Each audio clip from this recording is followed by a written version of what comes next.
প্রিয় শিক্ষার্থী বন্ধুরা, আশা করি সবাই ভালো আছেন, সুস্থ আছেন, নিরাপদে আছেন। তাহলে আমরা আজকে শুরু করি the code of civil procedure 1908। তো topic 1, classification and jurisdiction of the civil courts. তাহলে দেওয়ানি আদালতের শ্রেণী বিভাগ। ক্লাসিফিকেশন মানে শ্রেণী বিভাগ, বিভাগ আমরা জানি। আর জুরিসডিকশন মানে এখতিয়ার। এখতিয়ার বলতে এখানে পাওয়ারও বলতে পারি। তাহলে পাওয়ার, জুরিসডিকশন একই কথা। আর এখতিয়ার বলতে ক্ষমতা। তো যেটা ক্ষমতা সেটা কিন্তু আবার কার্য বলেই বলতে পারবো। জুরিসডিকশন, পাওয়ার, ফাংশন একইভাবে প্রশ্ন আসতে পারে। আর বাংলায় এখতিয়ার, ক্ষমতা বা কার্য প্রণালী বা কার্যবিধি আমরা যেভাবে বলি না কেন, সেটা একই বিষয়। তো একই বিষয় এভাবে বিভিন্নভাবে প্রশ্ন আসতে পারে। ভাষাটা আপনাদের বুঝতে হবে। প্রথম প্রশ্ন হচ্ছে, দেওয়ানি আদালতের শ্রেণীবিভাগ আলোচনা করুন। তারপরে দেওয়ানি আদালতের এখতিয়ার সমূহ আলোচনা করুন। কি কি এখতিয়ার আছে, একটা দেওয়ানি আদালত কি কি করতে পারেন, কি কি বিষয়ে মামলা গ্রহণ করতে পারেন, কি কি বিষয়ে বিচার করতে পারেন। দেওয়ানি প্রকৃতির মামলা বলতে কি বোঝেন, মানে সিভিল সুট এর সংজ্ঞাটা চাওয়া হচ্ছে। মামলার কারণ বা কজ অফ অ্যাকশন কাকে বলে।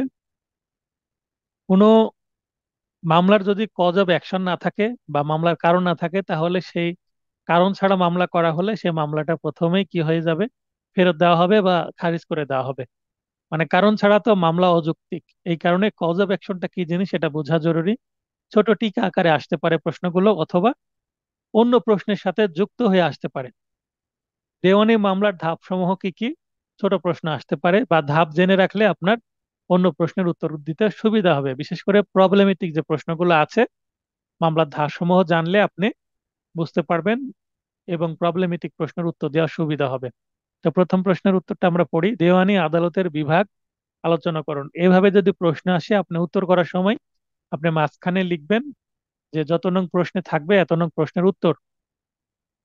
তো এখানে যদি আমি এই প্রশ্নটা 1 নং থাকে, তো 1 নং প্রশ্নের উত্তর লিখলেন, লিখে আন্ডারলাইন করবেন। এইভাবে আপনাদেরকে আমি যে শ্যাডো করেছি, শ্যাডো করার তো অপশন নাই, পরীক্ষার খাতায় কি করবেন, আন্ডারলাইন করবেন জাস্ট। তারপরে এখানে টপিকটা লিখবেন কি, দেওয়ানি আদালতের বিভাগ, এখানে আন্ডারলাইন করবেন। করার পরে এবার আপনার উত্তর লিখতে শুরু করবেন। তো বিভাগ কোথায় আমরা পাবো সেইটা আগে আইনটা বলে দিব। 1908 সালের দেওয়ানি কার্যবিধির 3 নং ধারায় দেওয়ানি আদালতের কথা বলা হয়েছে। বাংলাদেশের বিচার ব্যবস্থায় বর্তমানে মহামান্য সুপ্রিম কোর্টের 2টি বিভাগ আছে, মহামান্য আপিল বিভাগ ও হাইকোর্ট বিভাগ। মহামান্য হাইকোর্ট বিভাগের অধস্তন, অধস্তন মানে লোয়ার যেগুলো কোর্ট, হাইকোর্ট বিভাগ তো হাইকোর্ট, অ্যাপিলেট ডিভিশন সেটাও কিন্তু সুপ্রিম কোর্টেরই অংশ। তো যখন আপনারা সুপ্রিম কোর্ট বলবেন, অ্যাপিলেট ডিভিশন বা আপিল বিভাগ বলবেন, বা হাইকোর্ট বিভাগ বলবেন, তখন কথায় বললে মহামান্য শব্দটা বলবেন, বা খাতায় যখন লিখবেন এই কোর্টের নামের আগে মহামান্যটা লিখার চেষ্টা করবেন না। আর লোয়ার কোর্টের আগে বিজ্ঞটা লিখলে ভালো হয়। তো মহামান্য হাইকোর্ট বিভাগের অধস্তন জেলা পর্যায়ে 5 ধরনের দেওয়ানি আদালত রয়েছে, তার নিম্নরূপ। তো 5 ধরনের যে দেওয়ানি আদালত, সেটা লোয়ার কোর্ট হিসাবে বিবেচিত, বা নিম্ন আদালত হিসাবে বিবেচিত, বা অধস্তন আদালত হিসাবে বিবেচিত। যেটা জেলা পর্যায়ে আছে সেটা হচ্ছে জেলা জজের আন্ডারে থাকে। তো প্রথমে জেলা জজ আদালত।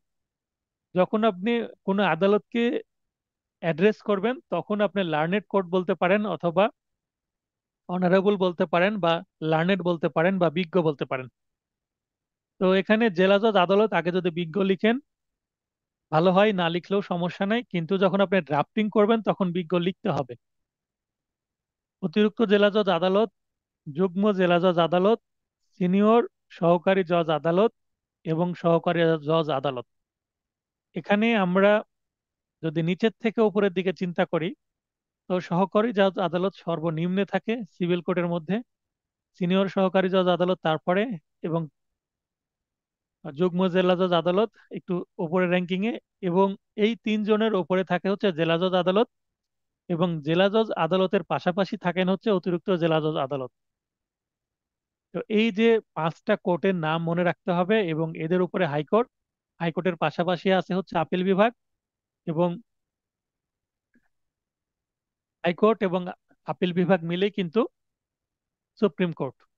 তো আশা করি কোর্টের যে সিভিল কোর্টের যে স্ট্রাকচার, সিভিল কোর্টের যে ক্লাসিফিকেশন, সেটা আশা করি সবাই জানেন, বা না জানলেও এখন থেকে বুঝতে পারলেন। এগুলোই, এগুলোর বাইরে দেখবেন যে অতিরিক্ত জেলা জজ আদালত, আমাদের রাজশাহীতে অতিরিক্ত জেলা জজ আদালত আছে 5টা।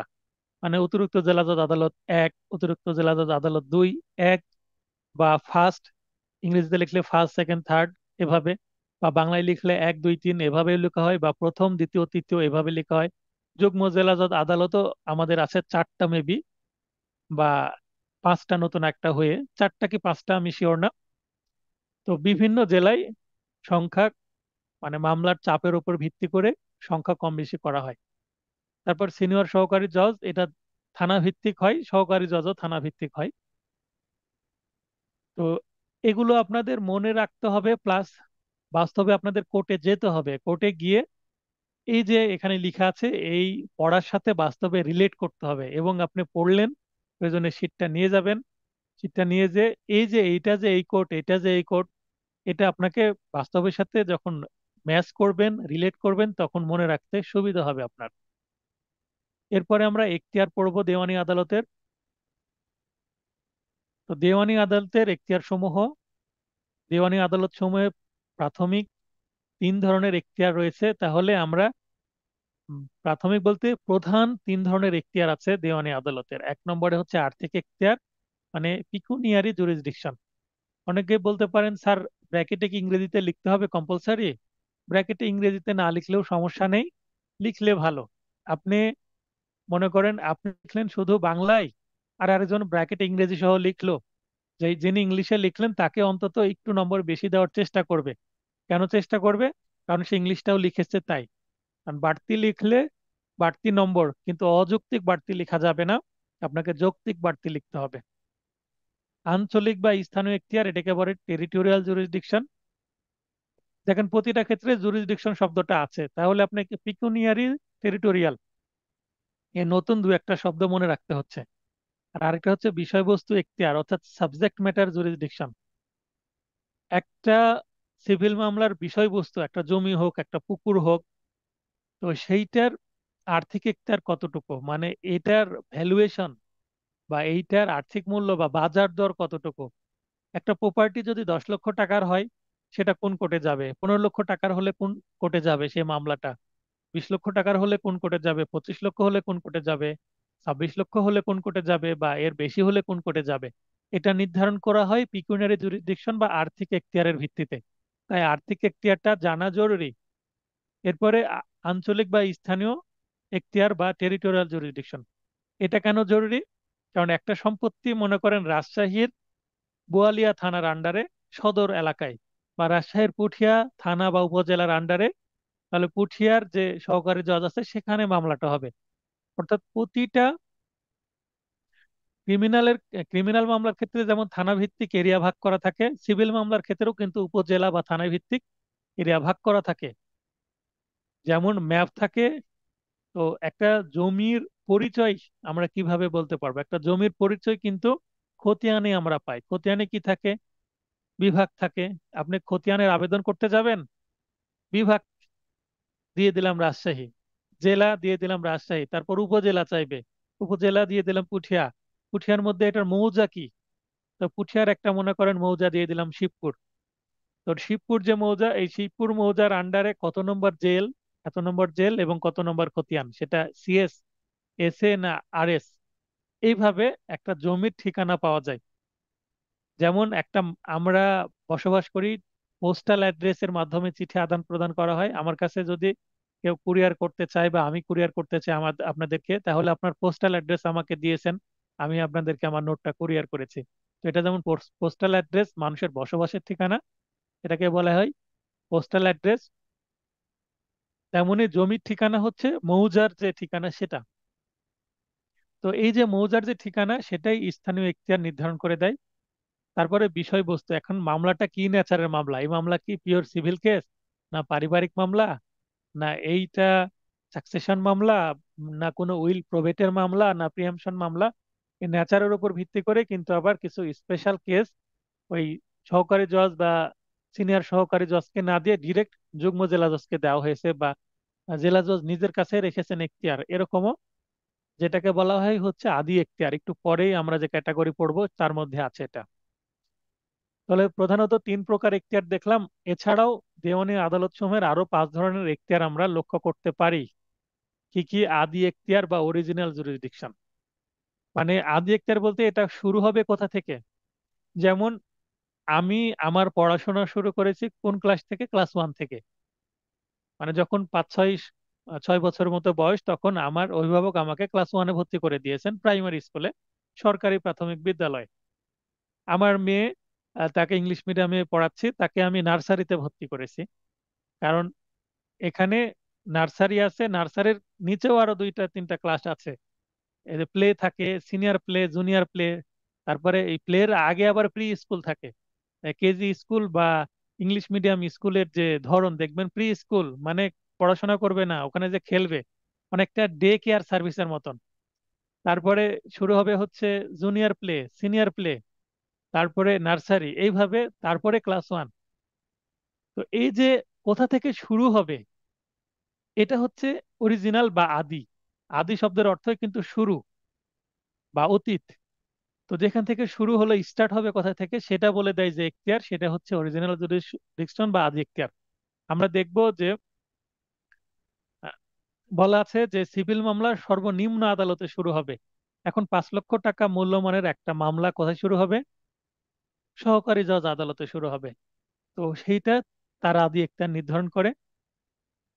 তো সর্বনিম্ন আদালতে যেহেতু শুরু করছে, এখন কোন আদালতের আদি এখতিয়ার আছে সে আদালতে শুরু হবে। এই যে উপরে আমরা যে কোর্টের নামগুলো দেখলাম, এর মধ্যে অতিরিক্ত জেলা জজ আদালত, এই যে অ্যাডিশনাল ডিস্ট্রিক্ট জাজ কোর্ট, এই কোর্টের কি নাই? অরিজিনাল জুরিসডিকশন নাই। এখানে এই যে 5টা কোর্টের নাম আপনারা যদি মনে করেন, ইংরেজিতে ব্র্যাকেটে দিব, বেটার হয়, ভালো হয়। তো কোর্টের নাম অনেকের জানা আছে, তাই আপনারা ব্র্যাকেট দিতে পারবেন। কিন্তু এই জুরিসডিকশন গুলো অনেকের হয়তো বা অ্যাকচুয়াল শব্দ জানা নেই বলে আমি দিয়ে দিয়েছি। আপিল এখতিয়ার, অ্যাপিলেট জুরিসডিকশন। পুনরীক্ষণ এখতিয়ার, রিভিশন জুরিসডিকশন। পুনর্বিবেচনা এখতিয়ার বা পুনরায় বিবেচনা এখতিয়ার, রিভিউ জুরিসডিকশন। এবং প্রশাসনিক এখতিয়ার বা অ্যাডমিনিস্ট্রেটিভ জুরিসডিকশন। তো এখানে জুরিসডিকশন প্রধানত 3 প্রকার, এবং আরো 5 প্রকার, টোটাল আমরা 8 প্রকার দেখতে পাই।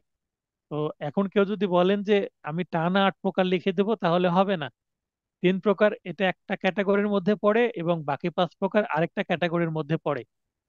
এটা যদি 2 বা 1 নম্বরের জন্য প্রশ্ন আসে, তাহলে এই 3 প্রকার লিখলেই হবে। 5 নম্বরের জন্য যদি আসে, তাহলে আপনারা এই 8 প্রকারেরই লিখতে হবে, প্রথমে 3 প্রকার এবং পরে 5 প্রকার, 8 প্রকার। হ্যাঁ, আব্দুল মাজিদ সাহেব হাত উত্তোলন করেছেন, কথা বলেন। হ্যালো, আসসালামু আলাইকুম স্যার। হ্যাঁ, ওয়ালাইকুম আসসালাম, কেমন আছেন ভালো ভাই? আছেন স্যার? এই তো আছি, আলহামদুলিল্লাহ আলহামদুলিল্লাহ স্যার। ভালো আছে। ধন্যবাদ স্যার ক্লাস বলেন। শুরু করার জন্য। অধীর আগ্রহে হ্যাঁ। ছিলাম। আরো হ্যাঁ, কিছু বলেন। প্রশ্ন আছে, সেটা হলো স্যার, আগে আমরা পড়ছিলাম মনে হয় যে এই যে দেওয়ানি আদালতের এখতিয়ার, এটা 2 প্রকার: আর্থিক এখতিয়ার এবং আঞ্চলিক এখতিয়ার। এই বিষয়বস্তু এখতিয়ারটা স্যার আমার একটু নতুন মনে হচ্ছে, একটু যদি এটা ক্লিয়ার করে বলে দিতেন। মনে করেন যে যদি কোনো সিভিল মামলা হয়, হ্যাঁ, সেটা জমি জি জমার স্যার। মামলা হতে পারে, মানে প্রপার্টি রিলেটেড মামলা যদি হয়, তাহলে সেটা পিওর সিভিল কেস হয়, সেটাকে শেষে লেখা হয় অপ্রো, ওসি। হ্যাঁ, আদার কেস। জি স্যার। আর যদি কোনো অর্থ ঋণ আদালতের মামলা হয়, সেটাকে বলা হয় মানি সুট। তো এগুলো হচ্ছে সাবজেক্ট ম্যাটার, মানে কি প্রকৃতির মামলা। সিভিল তো বটে, সিভিলের আবার প্রকারভেদ আছে, ন্যাচারাল আছে, আবার আরেকটা আছে কি পারিবারিক মামলা বা ফ্যামিলি সুট। আরেকটা মামলা কি আছে? সাকসেশন মামলা। আরেকটা কি মামলা আছে? গার্ডিয়ানশিপ মামলা। তো এগুলো হচ্ছে বিষয়বস্তু। যেমন গার্ডিয়ানশিপ মামলা, সাকসেশন মামলা হচ্ছে সহকারী জজ আদালতে কখনো ফাইলিং হয় না, যদিও তার মূল্যমান যদি 2-1 লক্ষ টাকাও হয়। আমরা জানি 15 লক্ষ টাকা পর্যন্ত হলে সহকারী জজ আদালতে হয়। কিন্তু যদি 2 বা 1 লক্ষ টাকারও মামলা হয়, যেটা সাকসেশন মামলা, মানে উত্তরাধিকার সূত্রে যে সম্পত্তি পাওয়া হয়, ওয়ারিশন যে সনদ মামলা, সেটা কিন্তু সরাসরি জেলা জজ আদালতের এখতিয়ারের মধ্যে পড়ে। জেলা জজ আদালত যদি নিজে অরিজিনাল জুরিসডিকশন প্র্যাকটিস করতে চান, তো জেলা জজ আদালতে ফাইলিং হয়। আমাদের রাজশাহীতে জেলা জজ আদালত সেটা আবার কি করে দিয়েছেন, যুগ্ম জেলা জজ প্রথম আদালতকে ডেলিগেট করে দিয়েছেন। ডেলিগেটটা আবার কি জিনিস? ডেলিগেট হচ্ছে ক্ষমতা অর্পণ করে দেওয়া। মানে জেলা জজের অরিজিনাল জুরিসডিকশন আছে ঠিকই, জেলা জজ বলছে আমার এত চাপ আমি নিতে পারছি না, এবার যুগ্ম জেলা জজ প্রথম আদালতকে বলল এটাই আপনি দেখবেন, এই ফাইলিং আপনিই নিবেন, মানে মামলা এখানেই সূচনা হবে। এটা হচ্ছে বিষয়বস্তু এখতিয়ার, মানে বিষয়বস্তুর ভিত্তিতেও মামলা ক্যাটাগরি হবে এবং কোন আদালতে যাবে সেটা নির্ধারিত হবে। আশা করি বোঝাতে পারলাম। জি স্যার, থ্যাংক ইউ স্যার। আসসালামু আলাইকুম। আচ্ছা, তো এখানে আমি এই নোটটাকে আরো ডেভেলপ করেছি। যদি আপনার এই এমসিকিউ যদি প্রশ্ন আসে, খুবই কনফিউশন তৈরি হবে। এমসিকিউ যদি দুই প্রকার হয়, তিন প্রকার হয়, যে দেওয়ানি আদালতের এখতিয়ার কত প্রকার, যদি এভাবে লেখা থাকে অপশনে দুই প্রকার থাকলো তিন প্রকার থাকলো, তখন কনফিউশন তৈরি হবে। তো তখন আপনারা যদি দুই প্রকার বা তিন প্রকার দুইটাই থাকে, আমি বলবো ওই ধরনের প্রশ্নের উত্তর করবেন না এমসিকিউ এ। কিন্তু লিখিততে আপনার তো ফিক্স করা থাকছে না, তখন আপনারা তিন প্রকারই লিখবেন, ঠিক আছে? কারণ কোনো বই দুই প্রকারই বলছে, আর্থিক আর আঞ্চলিক, এবং কোনো বই বলছে বিষয়বস্তু সহ। তো আমি বিষয়বস্তুটা দিয়ে দিচ্ছি, এটা আরেকটু ডেভেলপ হলো এই কারণে। তবে এমসিকিউ প্রশ্ন হলে মানে দুই প্রকারের পক্ষে অনেকে বেশি উত্তর করছে। যদি অপশন দুই প্রকার থাকে, তিন প্রকার না থাকে, তাহলে দুই প্রকার উত্তর লিখবেন। আর যদি তিন প্রকার থাকে, দুই প্রকার না থাকে, তাহলে তিন প্রকার উত্তর হবে। এখানে দুই তিন দুইটাই সঠিক উত্তর, দুইটাই অপশনে থাকলে উত্তর করারই দরকার নাই। এরপরে আদালত সমূহের আর্থিক এখতিয়ার নিম্নরূপ। এখানে দেখেন যে যদি এতটুকুই দুই নম্বরের জন্য প্রশ্ন হয় বা এক নম্বরের জন্য হয়, এতটুকু লিখলেই হবে। যদি পাঁচ নম্বরের জন্য প্রশ্ন হয়, এতটুকু লিখে দিলেই হবে। কিন্তু প্রশ্ন যদি 10 নম্বরের জন্য হয়, 7 নম্বরের জন্য হয়, 8 নম্বরের জন্য হয়, তখন এই যে এই এখতিয়ার সমূহ আপনাকে ব্যাখ্যা করতে হবে, যেটা এখানে দেওয়া আছে। আদালত সমূহের আর্থিক এখতিয়ার নিম্নরূপ: দ্য সিভিল কোর্টস অ্যাক্ট 1887, বা দেওয়ানি আদালত আইন 1887, যেটা সংশোধনী হয় 2021-এ। এর 18 ধারার বিধান মতে জেলা জজ বা যুগ্ম জেলা জজ আদালতের আদি এখতিয়ার সীমাহীন। আদি এখতিয়ার মানে অরিজিনাল জুরিসডিকশন, মামলা শুরু করার যে জুরিসডিকশন সেটা, অর্থাৎ 25 লক্ষ 1 টাকা থেকে সীমাহীন পর্যন্ত। আর অত্র আইনের 19 ধারার বিধান মতে সহকারী জজ আদালতের আর্থিক এখতিয়ার অনধিক, মানে ম্যাক্সিমাম 15 লক্ষ টাকা, অর্থাৎ 1 টাকা থেকে 15 লক্ষ টাকা পর্যন্ত। আর সিনিয়র সহকারী জজের 25 লক্ষ টাকা, অর্থাৎ অনধিক 25 লক্ষ টাকা, মানে 25-এর অধিক যে হবে না, 25-এর অধিক হয়ে গেলে এই যে উপরে যুগ্ম জেলা জজ বা জেলা জজের আন্ডারে চলে যাবে। অর্থাৎ 15 লক্ষ 1 টাকা থেকে 25 লক্ষ টাকা পর্যন্ত সিনিয়র সহকারী জজ। এগুলো আমরা কোন আইনে পাচ্ছি? সিভিল কোর্টস অ্যাক্ট থেকে। সিপিসির মধ্যে এটা নাই কিন্তু, এখানে এই আইনটাকে আমাদের অতিরিক্ত পড়তে হবে। আর্থিক এখতিয়ার বৃদ্ধি পাওয়ায় যুগ্ম জেলা জজ ও সিনিয়র সহকারী জজ আদালতে বিচারাধীন যথাক্রমে 25 লক্ষ ও 15 লক্ষ টাকার নিম্নের আর্থিক মূল্যমানের মোকদ্দমা সমূহ জেলা জজ উপযুক্ত এখতিয়ার সম্পন্ন আদালতে এই সংশোধনী পাশ হওয়ার 90 দিনের মধ্যে বদলি বা স্থানান্তর করার আদেশ দিবেন। এই যে 2 নম্বর পয়েন্ট, এই পয়েন্টটা না দিলেও হবে। এমসিকিউ এর জন্য এটা গুরুত্বপূর্ণ ছিল, রিটেনে এটা খুব একটা গুরুত্বপূর্ণ না। তারপরে অত্র আইনের 21 ধারার বিধান মতে ডিক্রি বা আদেশের বিরুদ্ধে আপিল, আপিল এখতিয়ার যেটা আছে সেটা 5 কোটি টাকা পর্যন্ত জেলা জজের। আর 5 কোটির ঊর্ধ্বে চলে গেলে মহামান্য হাইকোর্ট বিভাগে আপিল করতে হবে। তাহলে একটা প্রপার্টি 5 কোটি টাকা পর্যন্ত হলে যুগ্ম জেলা জজ আদালতে ফাইলিং হলো। আপিলটা 5 কোটি টাকা পর্যন্ত হলে জেলা জজ বা ডিস্ট্রিক্ট জাজ কোর্টেই হবে। যদি 5 কোটি টাকা এক্সিড করে, এর উপরে চলে যায়, তাহলে সেটা ফাইলিং তো হলো মূল মামলা যুগ্ম জেলা জজ আদালতে হবে, কিন্তু সেটা আপিল আর জেলা জজ নিতে পারবে না, কারণ এটার আর্থিক মূল্যমান 5 কোটির ঊর্ধ্বে চলে গেছে। তখন সরাসরি সেটা হাইকোর্টে চলে যেতে হবে, জেলা জজে আর যাওয়ার সুযোগ নেই। এবার এই যে এই দুইটা পয়েন্ট, এইটা লিখিতর জন্য খুব একটা গুরুত্বপূর্ণ না। আপনি যদি মনে রাখতে পারেন পড়বেন, দিলে দেওয়া যেতে পারে, তবে এমসিকিউ এর জন্য গুরুত্বপূর্ণ এগুলো। তাহলে আর্থিক এখতিয়ার শেষ। এবার আমরা আদালতের,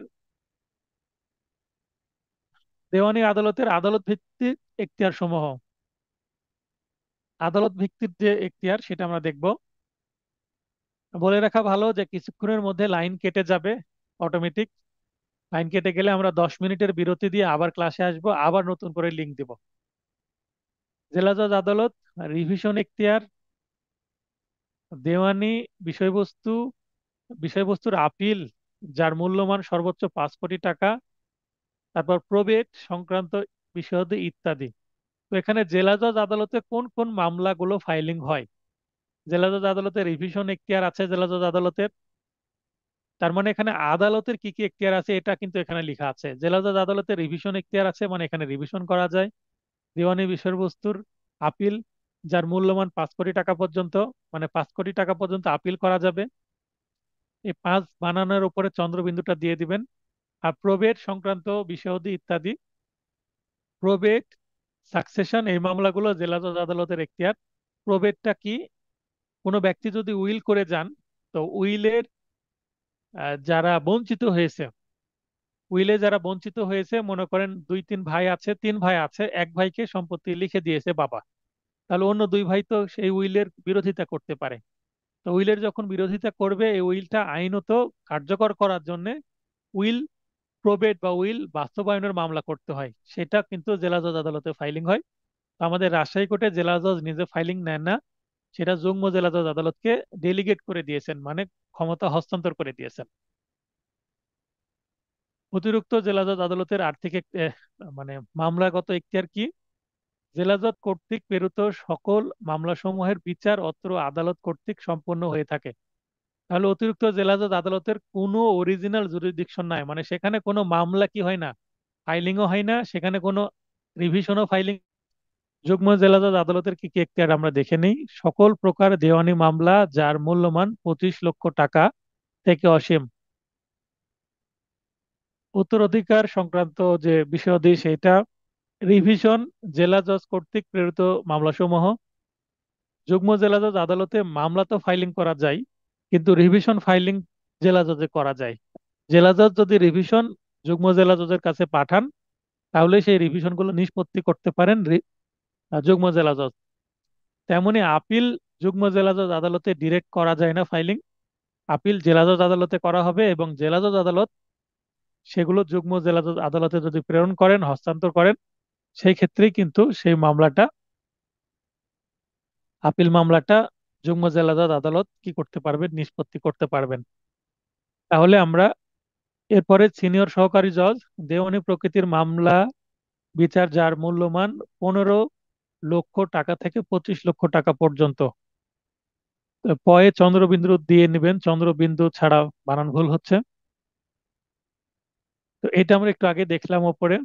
সহকারী জজের দেওয়ানি প্রকৃতির মামলার বিচার যার মূল্যমান সর্বোচ্চ 15 লক্ষ টাকা পর্যন্ত। স্মল ক্লজেস কোর্ট, বা সংক্ষেপে হচ্ছে সংক্ষিপ্ত প্রকৃতির যে আদালত আছে, সংক্ষেপে আমরা স্মল ক্লজেস কোর্টই বলবো, বা মানে সংক্ষিপ্ত এখতিয়ার সম্পন্ন আদালত। স্মল ক্লজেস আদালত বা ক্ষুদ্র মামলা নিষ্পত্তি করে থাকে যার মূল্যমান সর্বোচ্চ 25,000 টাকা। 25,000 টাকার নিচের যে মামলাগুলো হয় সেগুলো স্মল ক্লজেস কোর্টে হয়। তো স্মল ক্লজেস কোর্ট কি আলাদা কোনো কোর্ট? আমরা উপরে যে 5 প্রকার কোর্ট দেখলাম, এই যে এখানে এর মধ্যেই কিন্তু যে সহকারী জজ বা সিনিয়র সহকারী জজ, এনারাই স্মল ক্লজেস কোর্ট হিসাবে দায়িত্ব পালন করে থাকে। স্মল ক্লজেস কোর্ট বলে আলাদা কোনো কিন্তু স্ট্রাকচারাল কোনো কোর্ট নাই। ওই কোর্টের আন্ডারেই মামলার নেচার যদি 25 লক্ষ টাকার কম হয়, স্মল ক্লজেস কোর্ট হিসেবে কাজ করতে পারে।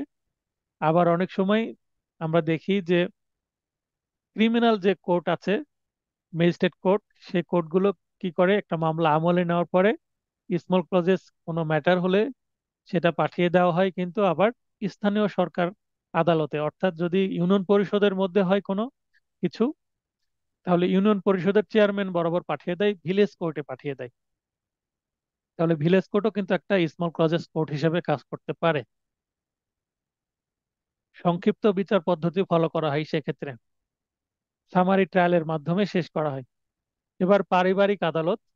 পারিবারিক আদালত, এখানে পারিবারিক আদালত অধ্যাদেশ 1985 অনুযায়ী অত্র আইনের অধীনে দায়েরকৃত পারিবারিক বিষয়াদি সংক্রান্ত বিষয়াদি যথাক্রমে তালাক, দেনমোহর, ভরণপোষণ, দাম্পত্য অধিকার পুনরুদ্ধার এবং নাবালকের অভিভাবকত্ব, যেটা গার্ডিয়ানশিপ মামলা বলি আমরা, এই সংক্রান্ত বিষয়াদি মামলার বিচার অত্র আদালতে সম্পন্ন হয়ে থাকে।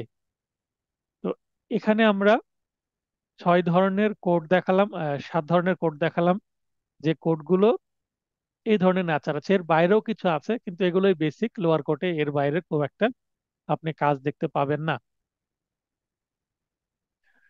তো এই হয়ে গেল আমরা এখতিয়ার সংক্রান্ত বিষয়গুলো।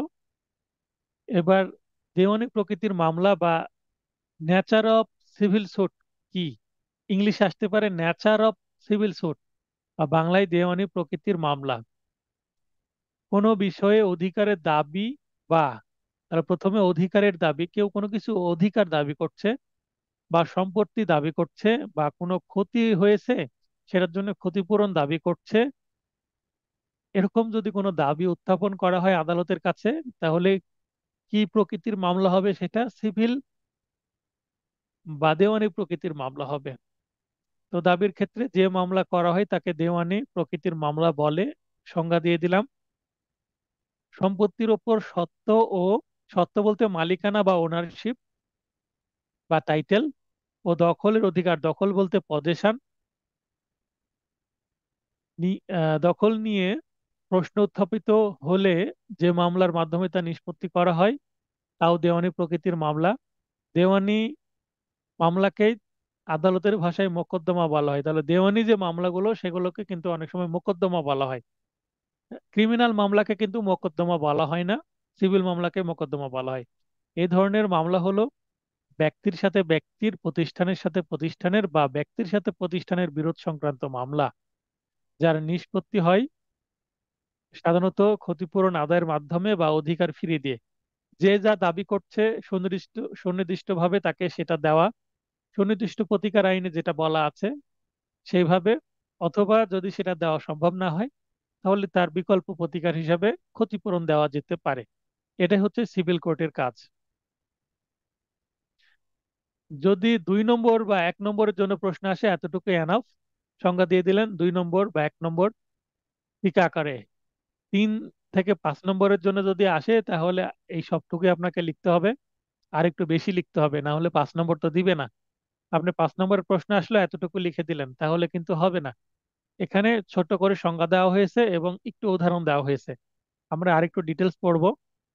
দেওয়ানি প্রকৃতির মামলা হচ্ছে সম্পত্তি বা পদের অধিকার সম্পর্কে যেসব মামলা উত্থাপিত হয় সেসব মামলায় দেওয়ানি প্রকৃতির মামলা। যেমন স্থাবর সম্পত্তির দখল ও মালিকানা সংক্রান্ত মোকদ্দমা, ঘোষণামূলক মোকদ্দমা।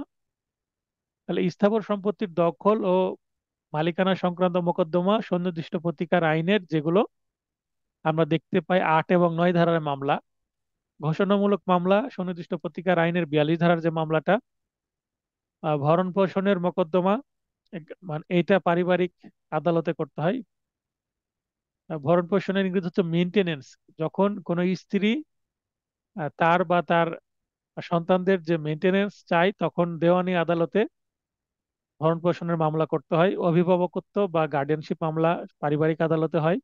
বা পিতৃত্ব নির্ধারণের জন্য মামলা, এটাও কিন্তু পারিবারিক মামলা। এছাড়াও কোনো চুক্তির সুনির্দিষ্ট কার্য সম্পাদন কিংবা ক্ষতিপূরণ সংক্রান্ত মোকদ্দমাও দেওয়ানি প্রকৃতির মোকদ্দমা। বলে রাখা ভালো, এসআর অ্যাক্ট বা স্পেসিফিক রিলিফ অ্যাক্ট সুনির্দিষ্ট প্রতিকার আইনে যত প্রকারের মামলা আছে সবগুলোই কিন্তু সিভিল নেচারের মামলা। কারণ এসআর অ্যাক্ট হচ্ছে সিভিল নেচারের একটি তত্ত্বগত আইন। সেখানে যা যা বলা আছে, যে যে মামলার বিষয়ে বলা আছে, সবগুলোই কিন্তু সিভিল প্রকৃতির মামলা বা দেওয়ানি প্রকৃতির মামলা। এর বাইরেও এসআর অ্যাক্টের বাইরেও কিন্তু অনেক মামলা আছে যেগুলো সিভিল প্রকৃতির আছে। যেমন পারিবারিক যে মামলাগুলা, তারপরে মানি সুট যেগুলো, সেগুলো, প্রবেট মামলা, তারপরে প্রিয়াম্পশন মামলা, এগুলো কিন্তু সবগুলো এসআর অ্যাক্টের বাইরে, কিন্তু সিভিল প্রকৃতির মামলা।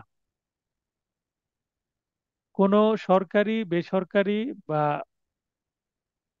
যে কোনো বেসরকারি ডাবল আছে একটা কেটে দিবেন, বা যে কোনো ধরনের প্রতিষ্ঠানের কর্মকর্তা বা কর্মচারীদের পদ সংক্রান্ত যে কোনো মামলাও দেওয়ানি প্রকৃতির মামলা, যেটা 42 ধারায় করতে হয় এসআর অ্যাক্টের।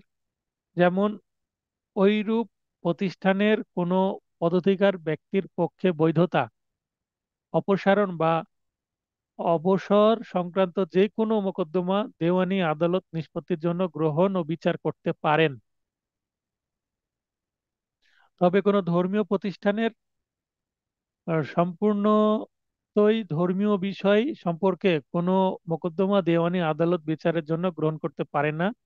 যেমন কোনো মসজিদের ইমামের নামাজ পড়ার রীতি সংক্রান্ত কোনো মামলা দেওয়ানি মামলা নয়। তবে কোনো ওয়াকাফ অধীনে পরিচালিত সম্পত্তির প্রশ্নে যে মামলা, তা দেওয়ানি প্রকৃতির মামলা। তাহলে ওয়াকফ সম্পত্তি বলতে কি, যেমন কোনো ব্যক্তির সম্পত্তি যদি জনস্বার্থে সেটা লিখে দেওয়া হয়, যেমন মসজিদের নামে লিখে দেওয়া হয় বা মাদ্রাসার নামে লিখে দেওয়া হয়, হিন্দুদের ক্ষেত্রে কোনো মন্দিরকে দিয়ে দেওয়া হয় বা কোনো দাতব্য প্রতিষ্ঠানকে দিয়ে দেওয়া হয়, সেই ক্ষেত্রে সেটা ওয়াকফ। ওয়াকফ হচ্ছে আরবি কথা, বা এটা জনস্বার্থে দান করে দেওয়া।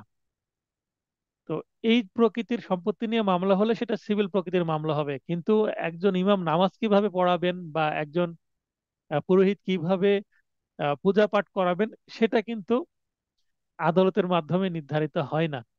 এটা সংশ্লিষ্ট যারা ধর্মের পরিচালনা প্রতিষ্ঠানে আছেন, তারাই সেগুলো দেখবেন। সেগুলো মামলার মাধ্যমে নির্ধারণ করা যায় না। মামলার কারণ বা কজ অফ অ্যাকশন কাকে বলে? যেটা ছাড়া মামলাই হবে না। কারণ কারণ না থাকলে, যেমন আপনার ক্ষুধা না লাগলে আপনি তো কোনো কিছু খাবেন না, পিপাসা না লাগলে আপনি পানি পান করবেন না। তার মানে কজ অফ অ্যাকশন হচ্ছে মামলা করার প্রয়োজনীয়তা সৃষ্টি হয় যেভাবে, বা মামলার কারণ যে ঘটনার পরিপ্রেক্ষিতে মামলা দায়ের করার অধিকার উদ্ভব হয়, তাকে মামলার কারণ বলে। যেহেতু মামলার কারণ উদ্ভবের তারিখ হতে মামলা দায়ের করার তামাদির মেয়াদ গণনা শুরু হয়, মানে যেদিন কজ অফ অ্যাকশন শুরু হয় সেদিন থেকে কিন্তু তামাদির মেয়াদ শুরু হয় মামলা করার। কারণ আপনারা জানেন, সিভিল নেচারের যতগুলো মামলা আছে, আপিল আছে, রিভিউ আছে, রিভিশন আছে, সবকিছুরই কিন্তু একটা মেয়াদ আছে। একটা নির্দিষ্ট মেয়াদের পর এগুলো আর করা যায় না, সেটা তামাদিতে বারিত হয়ে যায় তামাদি আইনের 3 ধারা মতে। সেহেতু মামলার কারণ উদ্ভবের তারিখ একটি অতি গুরুত্বপূর্ণ বিষয়। তাহলে কোন তারিখে মামলার কারণ উদ্ভব হয়েছে, সেই তারিখ থেকেই তো তামাদির মেয়াদ গণনা করা হবে। সেই দিক থেকেও কিন্তু এটি খুবই একটি গুরুত্বপূর্ণ বিষয়, যে তারিখ কত তারিখ ছিল। আপনাকে তারিখটা বলতে হবে, কোন মাসে কারণ উদ্ভব হয়েছে সেটা বললে হবে না, তারিখ বলতে হবে। ক্রিমিনাল মামলার ক্ষেত্রে ঘটনার তারিখ, ইভেন সময়ও বলতে হয়, স্থান। তাহলে ঘটনার স্থান, তারিখ, সময়, তিনটাই বলতে হয় স্পেসিফিক ভাবে। ক্রিমিনাল মামলার ক্ষেত্রে ঘটনার স্থান, সময়, তারিখ। আর ক্রিমিনাল মামলার ক্ষেত্রে সময়টা না বললেও হয়, কিন্তু তারিখ বলতেই হবে, কত তারিখ থেকে শুরু হলো। এখানে সময়টা খুব একটা গুরুত্বপূর্ণ না সিভিল মামলার ক্ষেত্রে, ক্রিমিনাল মামলার ক্ষেত্রে সময়ও গুরুত্বপূর্ণ। কতটাই ঘটনাটা ঘটেছে এটাও গুরুত্বপূর্ণ ক্রিমিনাল মামলার ক্ষেত্রে। আমরা যখন সিআরপিসি পড়বো নেক্সট সাবজেক্ট, তখন এটা আমরা ক্লিয়ার করব। প্রতিটি মামলা দায়ের করার ক্ষেত্রে আর্জিতে মামলার কারণ উদ্ভবের বিষয় ও এর তারিখটি স্পষ্টভাবে উল্লেখ করতে হবে। সেই সাথে মামলার কারণ উদ্ভব যে উক্ত আদালতের স্থানীয় ইখতিয়ারের অন্তর্গত, তা অবশ্যই নিশ্চিত হতে হয়। তারিখ, এত তারিখে কারণ উদ্ভব হলো, সেটা কোন আদালতের স্থানীয় ইখতিয়ারের, মানে টেরিটরি কোন আদালতের আন্ডারে, সেটাও কিন্তু গুরুত্বপূর্ণ বিষয়। মামলার কারণ আর্জিতে উল্লেখ করা না হলে মামলাটি খারিজ হয়ে যাবে। কি কারণে মামলা করা হলো, কত তারিখে কারণ উদ্ভব হলো, কি কারণে কারণ উদ্ভব হলো, কিভাবে কারণ উদ্ভব হলো, কার কোন কাজের মাধ্যমে কারণ উদ্ভব হলো, এটা ব্যাখ্যা না থাকলে কিন্তু মামলা নেওয়া হয় না। আমরা যখন ড্রাফটিং পড়বো, তখন এই কারণ উদ্ভবের একটা কিন্তু কি থাকবে, পয়েন্ট থাকবে, যে এত তারিখে কারণ উদ্ভব হয়ে সেটার মামলা করার তামাদির মেয়াদ এখনো পর্যন্ত বিদ্যমান আছে, এবং এটা বিজ্ঞ আদালতের স্থানীয় এখতিয়ারের মধ্যে কারণ উদ্ভব হয়েছে। এটার মূল্যমান এত, মানে আর্থিক এখতিয়ারও আছে, সবকিছু ব্যাখ্যা দিয়ে দিতে হয়। আমরা যখন ড্রাফটিং পড়বো শেষ ক্লাসে আগামী সপ্তাহে, তখন বিষয়টা বুঝতে পারবেন। দেওয়ানি মামলার ধাপসমূহ, কয়টি ধাপে মামলা শেষ হয়, মানে অনেকে বলে দেওয়ানি মামলা বা সিভিল মামলা অনেক দিন ধরে চলে, তো অনেক দিন ধরে কেন চলে?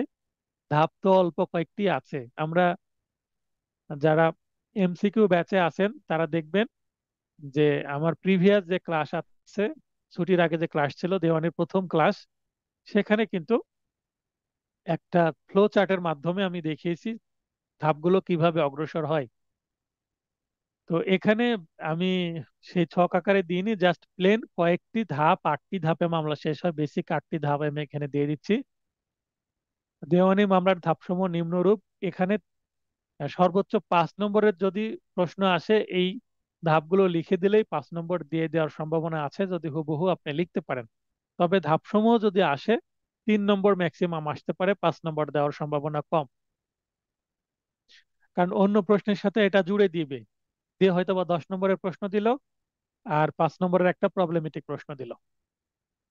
মামলা দায়ের মানে ফাইলিং, সমন ফেরত মানে সমন জারি হয়ে আসলো, জবাব দাখিল, জবাব দাখিলের পরে আপোষ মীমাংসা বা বিচার্য বিষয় গঠন। যদি আপোষ হয়, মানে এডিআর সম্পন্ন হয়, তাহলে আপোষ মীমাংসা হবে, ষোলসূত্রে ডিক্রি হবে। যদি না হয় তাহলে বিচার্য বিষয় গঠন হবে, মানে ইস্যু গঠন। শুনানির তারিখ নির্ধারণ বা এসডি, এবং এসডির দিন আবার প্রাথমিক শুনানিও হয়ে যেতে পারে এসডি না দিয়ে। প্রাথমিক শুনানি সাধারণত হয় পারিবারিক মামলার ক্ষেত্রে। আহ, জবাব দাখিল করলো, বিচার্য বিষয় গঠন করার সঙ্গে সঙ্গে এইচডির জন্য না রেখে প্রাথমিক শুনানি বা পিএইচ এ মামলা দিয়ে দিতে পারে। তারপর চূড়ান্ত শুনানি, মানে অর্থাৎ এস এফপিএইচ বা অধিকতর শুনানি যেটা বলি না কেন। তারপরে আর্গুমেন্ট বা যুক্তিতর্ক, এবং শেষে রায় আদালত দিবে, এবং ডিক্রি লিখবে হচ্ছে সেরেস্তাদার, সেরেস্তাই। এগুলো হচ্ছে বেসিক 8টা যে ধাপ, এই ধাপের মধ্যে দিয়ে মামলা যেতে হয়। তো কোনো মামলা 1 বছরেও শেষ হয়, কোনো মামলা আবার 20 বছর, 30 বছর, 100 বছরেও শেষ হয় না। এটা যখন আপনারা বাস্তবে মামলা দেখবেন তখন বুঝতে পারবেন কেন দেরি হচ্ছে বা কেন দ্রুত হচ্ছে।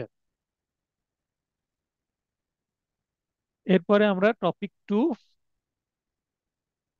ডক্ট্রিন অফ রেজ সাবজুডিস এবং doctrine of res judicata and estoppel. তাহলে 3টা ডক্ট্রিন নিয়ে আমরা আলোচনা করব: রেজ সাবজুডিস, রেজ জুডিকাটা বা দোবারা দোষ, এবং চূড়ান্ত স্বীকৃতি। এস্টোপেলের বাংলা হচ্ছে চূড়ান্ত স্বীকৃতি বা প্রতিবন্ধ, বা স্বীকৃতির বাধা বা নিবৃত্তি। আমরা ইতিমধ্যে সাক্ষ্য আইনের মধ্যে এস্টোপেল সম্পর্কে জেনেছি। সাক্ষ্য আইনের 15, 115, 116 এবং 117 ধারায় এস্টোপেল বিষয়ে আলোচনা করা হয়েছে। তো আজকে সেগুলো আমরা আরো ডিটেলে দেখব। এখানে আমি 8টা প্রশ্ন রেখেছি, প্রবলেমেটিক প্রশ্ন সহ। 1 নম্বর প্রশ্ন: রেস সাবজুডিস বলতে কি বুঝেন, অর্থাৎ সংজ্ঞা বা সংক্ষেপে আলোচনা বা ব্যাখ্যা, তাৎপর্য, আলোকপাত। একই বিষয় প্রশ্ন নানানভাবে আসুক না কেন, উত্তর একটাই। অথবা প্রশ্ন এভাবে আসতে পারে: দেওয়ানি কার্যবিধি 1908, এই যে আইনের নাম, এটা ইংলিশেও দিয়ে দিতে পারে, the code of civil procedure 1908, এর 10 ধারার বিধান মতে মামলা স্থগিত রাখার বিধানটি বা নীতিটি ব্যাখ্যা করুন। এখানে বলে দিচ্ছে না যে এটা রেস সাবজুডিস আলোচনা করতে হবে, কিন্তু বলে দিচ্ছে 10 ধারা। তাহলে 10 ধারায় মামলা স্থগিত রাখার যে নীতি, সেটা আছে। রেস সাবজুডিস নীতি, বা ইংরেজিতে doctrine of race sub judice. Race sub judice শব্দটি ল্যাটিন ভাষা থেকে এসেছে। রেস অর্থ বিষয়, সাবজুডিস অর্থ বিচারাধীন, অর্থাৎ বিচারাধীন কোনো বিষয়, এটাই হচ্ছে রেস সাবজুডিস। কোনো বিচারাধীন বিষয় সম্পর্কে যখন কোনো সিদ্ধান্ত নিবে আদালত, তখন সেই এই ডক্ট্রিনের মাধ্যমে তাকে নিতে হবে। এই ডক্ট্রিন যেটা বলবে সেটা নিতে হবে। রেস সাবজুডিস শব্দ কিন্তু এই দেওয়ানি কার্যবিধির কোথাও উল্লেখ নাই, কিন্তু রেস সাবজুডিস 10 ধারায় এর যে এই যে নীতি, এই নীতির যে মূল বক্তব্য সেটা 10 ধারার মধ্যে প্রতিফলিত হয়েছে। তাই এইটা লিখিত প্রশ্নে কিন্তু রেস সাবজুডিস আকারও প্রশ্ন করে, এমসিকিউ প্রশ্নে করে, বা ভাইভাতেও করে, বা বাস্তবে প্র্যাকটিসেও শুনানির সময় রেস সাবজুডিস শব্দগুলো ব্যবহার হয়। কিন্তু 10 ধারার মধ্যে কোথাও রেস সাবজুডিস পাবেন না। কেস ল এর মধ্যে বা কেস রেফারেন্স যেগুলো, সেগুলোতে আবার রেস সাবজুডিস কথাটা পাবেন। অর্থাৎ আক্ষরিক অর্থে রেস সাবজুডিস অর্থ বিচারাধীন কোনো বিষয়। তাহলে এতটুকু আমরা পড়লাম। এবার রেস সাবজুডিসের যে সংজ্ঞা সেটা আমরা দেখব। যখন একই এখতিয়ারভুক্ত দুইটি বা একই আদালতে একই পক্ষদের মধ্যে একই বিষয়বস্তু নিয়ে দুইটি মামলা বিচারাধীন থাকে। মনে করেন যে একটা আদালত আছে, রাজশাহীর পুঠিয়া থানার যে সহকারী আদালত, সে আদালতে একটি মামলা আছে, 2020 সালে হয়েছে। মামলাটা এখনো চলছে, নিষ্পত্তি হয়নি, হয়তোবা সাক্ষী চলছে, সাক্ষী পর্যায়ে আছে, পিএইচ বাই পিএইচে আছে। 2024 সালে এই মুহূর্তে এসে এই বাদী বা বিবাদীর একটি অংশ, বা বাদী বা বিবাদীদের মাধ্যমে অংশ প্রাপ্ত হয়েছে। মনে করেন বাদী তার সম্পত্তি বিচারাধীন অবস্থায় অন্য একজনকে বিক্রি করে দিয়েছে। তাহলে বাদীর মাধ্যমে যেহেতু অংশ প্রাপ্ত হলো, সে এই মামলা দ্বারা কি হবে, এই মামলার যে ডিসিশন বাদীর পক্ষে আসলে সেই সম্পত্তিটা তার থাকবে। যদি বাদী হেরে যায় মামলায়, তাহলে তো সেই সম্পত্তিটা ছেড়ে দিতে বাধ্য হবে। কারণ বিবাদীরা সেহেতু মানে সেই সম্পত্তিতে সত্ত্ববান বা টাইটেল পেয়ে যাবে, মালিকানা পেয়ে যাবে। তো বাদী বিক্রয় করে দিয়েছে যার কাছে, মনে করেন বাদীর নাম রহিম, সে যদি করিমের কাছে বিক্রি করে দেয়, তো এই বাদী যেইভাবে দায়বদ্ধ থাকতো মামলায়, করিমও তো সেভাবে দায়বদ্ধ হয়ে থাকবে, যদিও এখানে বাদী মামলাটা পরিচালনা করছে। তো এখন আমার প্রশ্ন হচ্ছে, 20 সালে বাদী রহিম মামলা করেছিল এবং 21 সালে এই জমিটা করিম কিনে নিয়েছে। করিম যদি নতুন একটা মামলা আবার করতে চায় 24 সালে এসে ওই বিবাদীদের বিরুদ্ধে, তাহলে এই মামলাটা চলবে না। এবং ওই সম্পত্তি নিয়ে যদি হয়, কারণ একই বিষয়ে তো মামলা একটা চলছে, সেটাই তো সিদ্ধান্ত আসতে পারে। যেহেতু সেটা নিয়ে সিদ্ধান্ত আসতে পারে, অতএব আরেকটা নতুন মামলা করে এক আদালত একটা সিদ্ধান্ত দিল, আবার ওই আদালতে যদি ওই বিষয়ে আরেকটা সিদ্ধান্ত দেয়, তাহলে একটা বিশৃঙ্খলা তৈরি হবে। এই কারণে এই সাবজুডিস নীতি বলছে যে যদি এরকম হয় যে একই এখতিয়ার সম্পন্ন একই আদালত বা ভিন্ন কোনো আদালত, মনে করেন পুঠিয়া কোর্টে হয়েছে, পুঠিয়া কোর্টে না হয়ে এবার মামলার আহ, মনে করেন সম্পত্তির মূল্য ছিল 25 লক্ষ টাকা, এখন সম্পত্তির মূল্য বেড়ে গেছে 30 লক্ষ টাকা হয়ে গেছে এই 3-4 বছরের ব্যবধানে। এখন সে আসছে কোথায়? যুগ্ম জেলা জজ আদালতে মামলা করতে। তো এখানে যেহেতু এখতিয়ার চেঞ্জ হচ্ছে, মামলাটা নিতে পারে। কিন্তু যদি একই এখতিয়ার সম্পন্ন উঠিয়া সহকারী জজ ছিল, দুর্গাপুর সহকারী জজ আরেকটা থানায় যদি মামলা করতে যায়, সেক্ষেত্রে কিন্তু একই আর এখতিয়ার সম্পন্ন বলে হবে না। তো এই কারণেই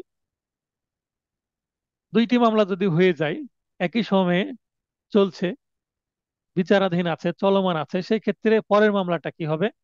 তখন সেই বিরোধীয় বিষয়বস্তুকে রেস সাবজুডিস বলে। এই যে সমস্যার সৃষ্টি হলো, দুইটি মামলা একই আদালতে চলছে বা একই এখতিয়ার সম্পন্ন দুইটি আদালতে চলছে, একই পক্ষদের মধ্যে একই সম্পত্তি নিয়ে, তখন কি হবে?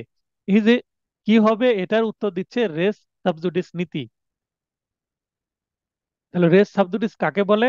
এই যে বিরোধীয় দুইটি বিষয় একসাথে এক আদালতে আছে, এটাই রেস সাবজুডিস, মানে বিচারাধীন বিষয়। এবার দেওয়ানি কার্যবিধির 10 ধারায় রেস সাবজুডিস নীতির প্রতিফলন ঘটেছে। এই ধারা অনুযায়ী পূর্বে দায়েরকৃত মামলার পক্ষসমূহ, মানে 20 সালে যেটা দায়ের হয়েছিল সেটার কথা বলছি, ও বিষয়বস্তু এবং পরবর্তীতে দায়েরকৃত মামলার পক্ষসমূহ ও বিষয়বস্তু যদি একই হয়ে যায়, আদালত পরবর্তী মামলার বিচার করবে না। মনে করেন যে একটা ফুটবল ম্যাচ দুইটা দলের মধ্যে হলো, হয়ে যদি মনে করেন যে এক জায়গায় একটা খেলা চলছে, এখন একই দলের মধ্যে আবার বলে যে না, এই খেলার দরকার নেই, আরেকটা জায়গায় যে খেলবো, বা খেলাটা বন্ধ করে আবার খেলবো, এরকম কিন্তু করা যাবে না, সেটাই তো শেষ করে দেওয়া যেত।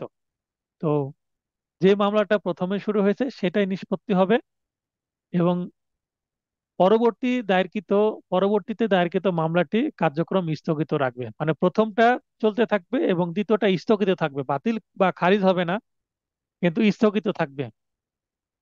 রেস সাবজুডিস এর ক্ষেত্রে দুইটি মামলার মধ্যে কোনোটি দাখিলের তারিখের দিক থেকে আগে, সেই বিষয়টি খুবই গুরুত্বপূর্ণ। মনে করেন যে একই সালে একই মাসে একদিন আগে পরে যদি মামলা হয়, মনে করেন বাদী একদিন আগে মামলা করলো, বিবাদী একদিন পরে মামলা করলো, তাহলে যেটা একদিন আগে হয়েছে সেটা কি হলো, চলতে থাকবে, এবং যেটা একদিন পরে হয়েছে সেটা স্থগিত থাকবে। অনেকটা যমজ ভাই বোনের মতন।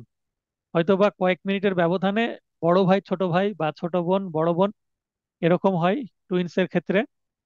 তো এরকম এই দুইটাই যেহেতু চলমান, আগেরটা চলবে, পরেরটা কি স্থগিত থাকবে। আগেরটার সিদ্ধান্তের উপর ভিত্তি করে পরের সিদ্ধান্তটা আবার আসবে, আগের সিদ্ধান্তটাই কিন্তু পরের উপরে বর্তাবে আর কি। তো এখানে যেহেতু 10 ধারাতে সাবজুডিস নীতিটা ভালোভাবে ব্যাখ্যা করা নাই, সংক্ষিপ্তভাবে শুধু বলা আছে যে পরের মামলাটি স্থগিত থাকবে একই পক্ষদ্বয়ের মধ্যে হলে, এটাই বলা আছে। স্থগিত থাকার কথাই বলা আছে, স্টে, স্টে অফশুট, এটা হচ্ছে মূল বক্তব্য 10 ধারার। যেহেতু বিস্তারিত নাই, আপনাদের কোথায় যেতে হবে, কেস রেফারেন্স বা কেস লয়ে যেতে হবে। কেস ল একটা দিয়ে দিতে হবে। আমি কেস ল যেটা দিয়েছি এটা একটু মুখস্থ করার চেষ্টা করবেন। এখানে একাধিক কেস ল আছে, যদি সম্ভব হয় সবগুলোই দিবেন, অথবা অন্তত একটা কেস ল দিতে হবে এখান থেকে। হীরেন্দ্র বনাম ধীরেন্দ্র, 62C 1115।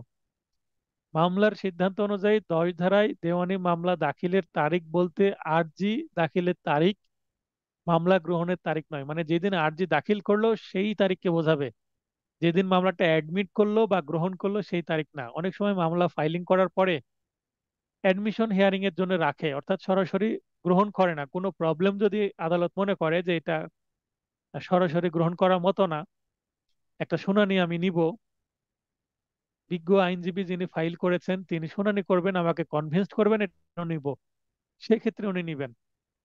এটাকে অ্যাডমিশন হিয়ারিং বলে। তো অ্যাডমিশন হিয়ারিং এর দিন যদি আদালত সন্তুষ্ট হয় তখন সেটা অ্যাডমিট হয় বা গ্রহণ করা হয় আর্জিটা।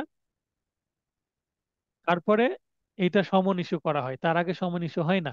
তাহলে মামলা যেদিন ফাইলিং করা হলো সেই ডেটটাই কিন্তু মামলাটা শুরুর তারিখ, অ্যাডমিটের তারিখ নয়। তাহলে দুইটা তারিখ কনফিউশন হতে পারে বলে এই মামলায় সেটা কি করে দেওয়া হয়েছে, সিদ্ধান্ত দিয়ে দেওয়া হয়েছে। এর ধরনের সমস্যা সৃষ্টি হয়েছিল বলেই কিন্তু এই মামলায় এই বিষয়টা এসেছে। মোসাম্মদ আরিফা বেগম বনাম খালেক মোহাম্মদ নাকভি, এটাও আরেকটা কেস রেফারেন্স, 21 DLR 209। এই যে মোসাম্মদ আরিফা বেগম বনাম খালেক মোহাম্মদ নাকভি, এতটুকু বললেই মামলা রেফারেন্স হয়ে যাবে। ব্র্যাকেটে যে 21 DLR 209, এতটুকু বললেও হবে, না বললেও হবে। অর্থাৎ কেস রেফারেন্স লিখার নিয়ম তিনটা। আপনি শুধুমাত্র পার্টিদের নাম লিখলেন, তাহলে কেস রেফারেন্স হয়ে যাবে। অথবা আপনি শুধুমাত্র কোন জায়গায় আছে, অর্থাৎ প্রকাশনা, ডিএলআর একটা প্রকাশনা, এই প্রকাশনার কত নম্বর ডিএলআর এ, কত নম্বর পেজে বা কত সালের, এটা বলে দিলেন। এতটুকু লিখলেও কেস রেফারেন্স লেখা সঠিক হবে।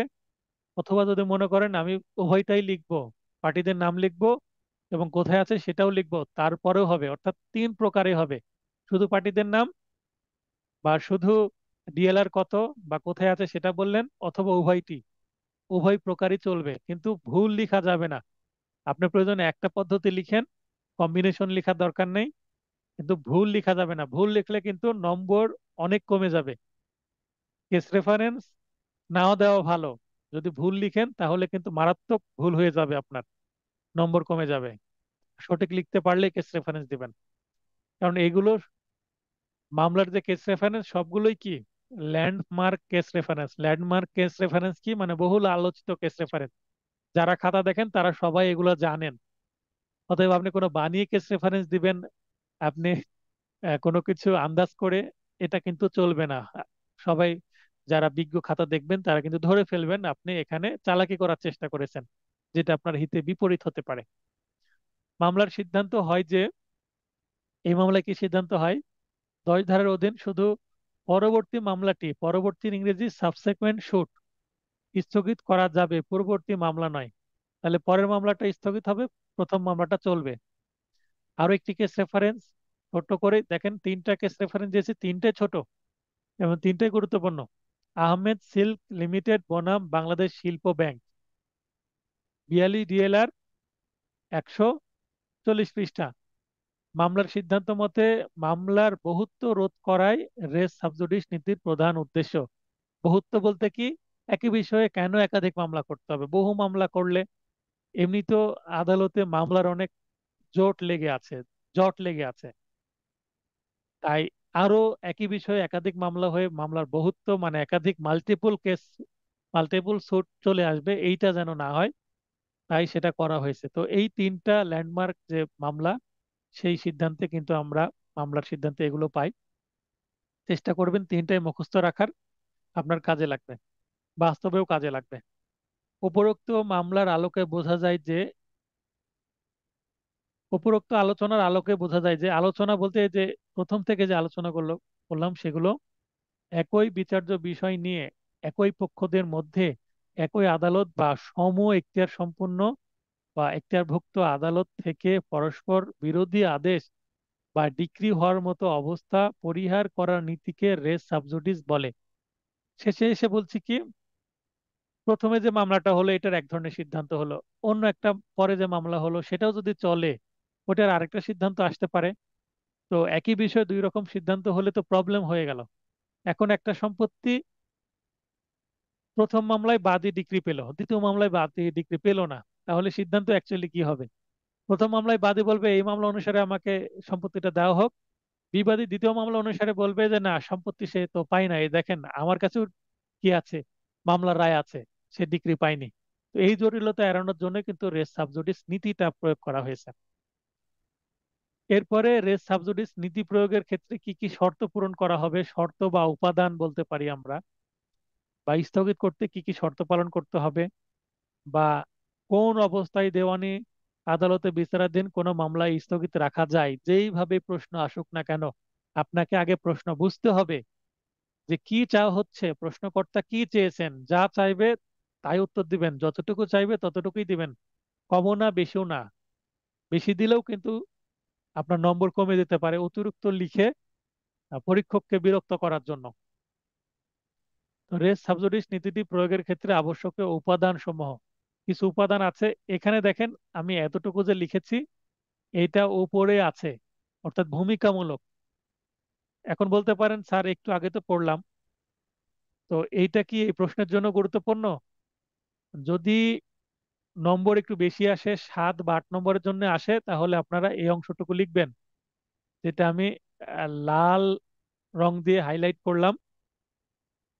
এই অংশটুকু যদি বেশি নম্বর আসে আপনি লিখবেন সূচনামূলক ভাবে, ইন্ট্রোডাক্টরি স্টেটমেন্টস।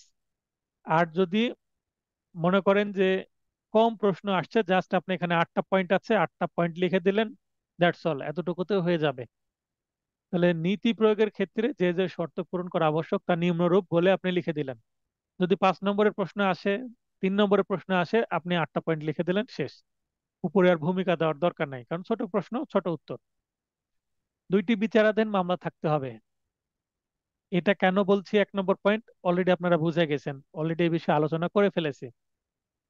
উভয় মামলার বিচার্য বিষয় একই হতে হবে, মানে বিচার্য বিষয় বলতে যেই সম্পত্তি নিয়ে বিচার হচ্ছে এবং এই সম্পত্তির কি দাবি করছে, বাদী দাবি করছে যে এইটা আমার সম্পত্তি, মালিকানা দাবি করছে, ঘোষণামূলক মামলা। বিবাদী হয়তোবা সেটাই দাবি করছে পরবর্তী মামলায়। উভয় মামলার পক্ষদ্বয় একই বা একই সত্ত্বের অধীন মামলা দায়েরকারী হতে হবে। অর্থাৎ মনে করেন এর আগে যে বললাম রহিম বাদী হয়ে মামলা করলো, করিমের পরে রহিম করিমের কাছে সম্পত্তি বিক্রয় করে দিল। যদি করিম পরে আবার মামলা করে তাহলে আর দরকার নাই, কারণ রহিম যে মামলা করেছে রহিমের থেকে সম্পত্তি করিম কেনার কারণে ওই মামলার অটোমেটিক শেষ, একই সত্ত্বের অধীনে কি হয়ে গেছে, পক্ষ হয়ে গেছে। বা মনে করেন এই, বাদী রহিম মামলা করেছে, মামলা করার পর মামলা চলাকালীন রহিম মারা গেছে। রহিম যদি মারা যায়, রহিমের 2টা সন্তান আছে, একটা স্ত্রী আছে, তাহলে স্ত্রী সন্তান এই 3জন মামলার পক্ষভুক্ত হয়ে যাবে। ওই মামলার অধীনেই তারা কি হয়ে যাবে, পক্ষ হয়ে যাবে। তাদেরকে আবার আলাদা মামলা করার দরকার নাই। বাবা যেহেতু মারা গেছে, বাবার পরিবর্তে ওই মামলা তো আর আমরা ঢুকতে পারছি না, আমরা নতুন করে আলাদা মামলা করি, এটা করার দরকার নাই।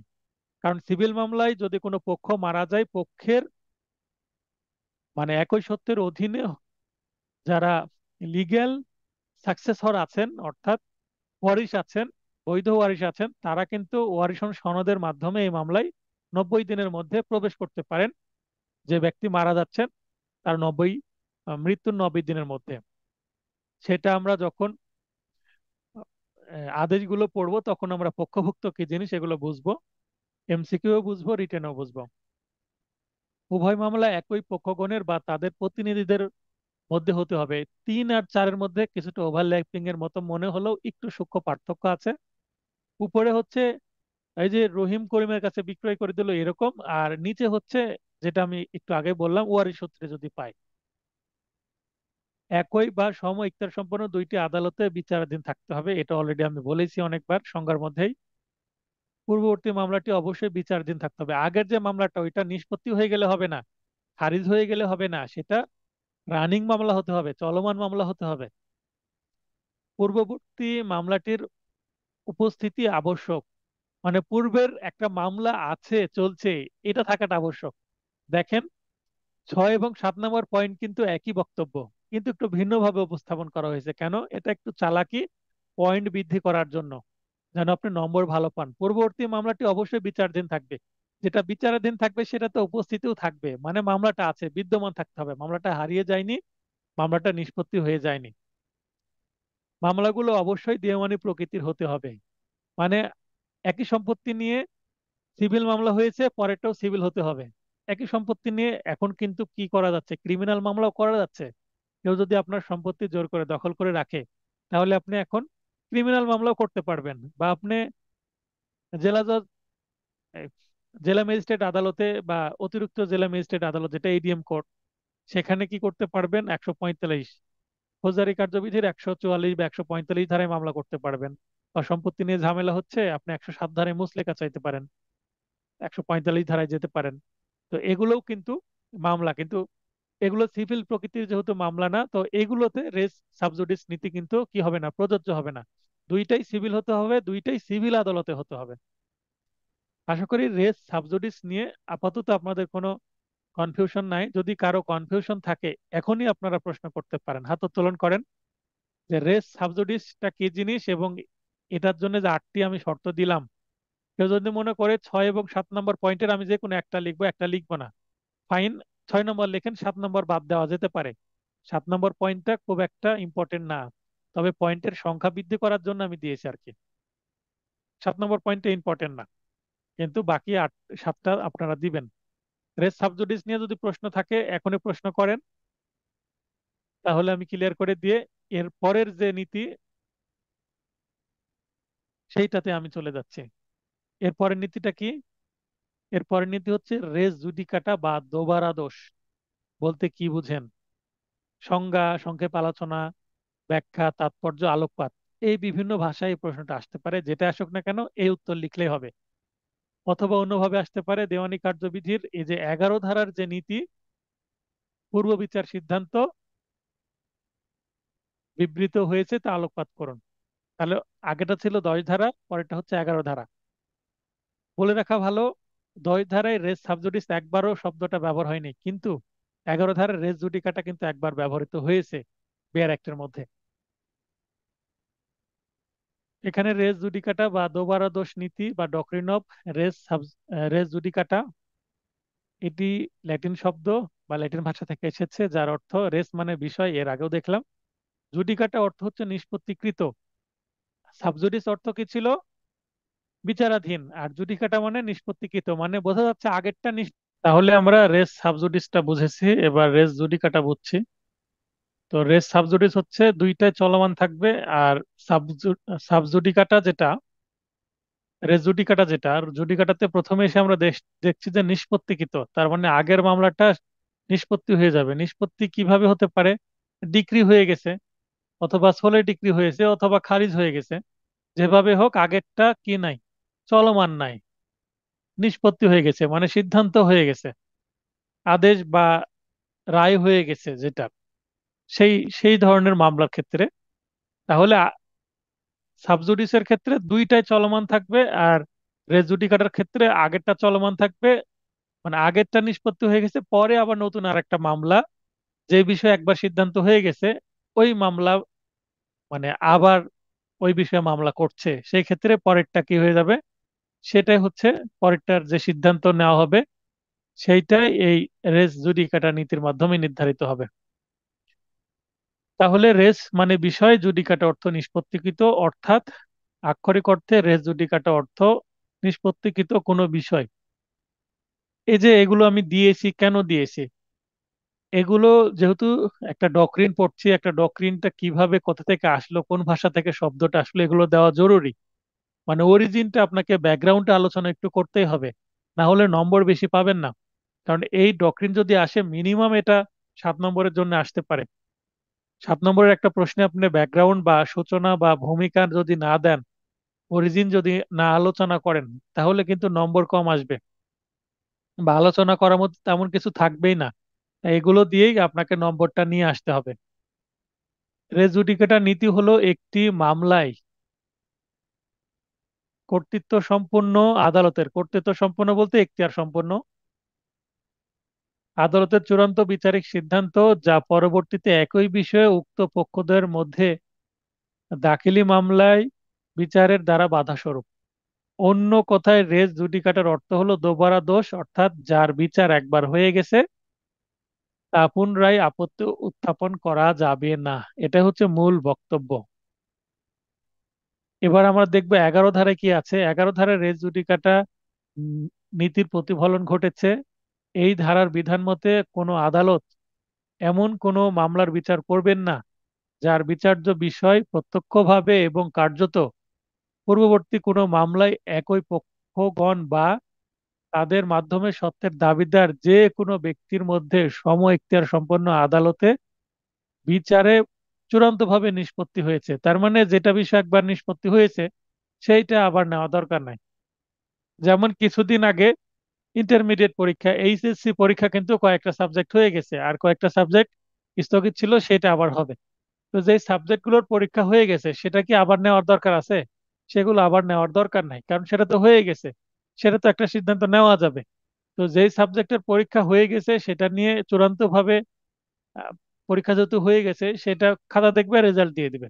আর নতুন যে পরীক্ষাগুলো হবে সেটা নিবে, সেটার জন্য রুটিন দেওয়া হয়েছে। তার মানে যেটা একবার হয়ে গেছে সেটা আবার নতুন করে নেওয়ার কোনো যৌক্তিকতা নেই, নিলেই মামলার বহুত্ব বাড়বে।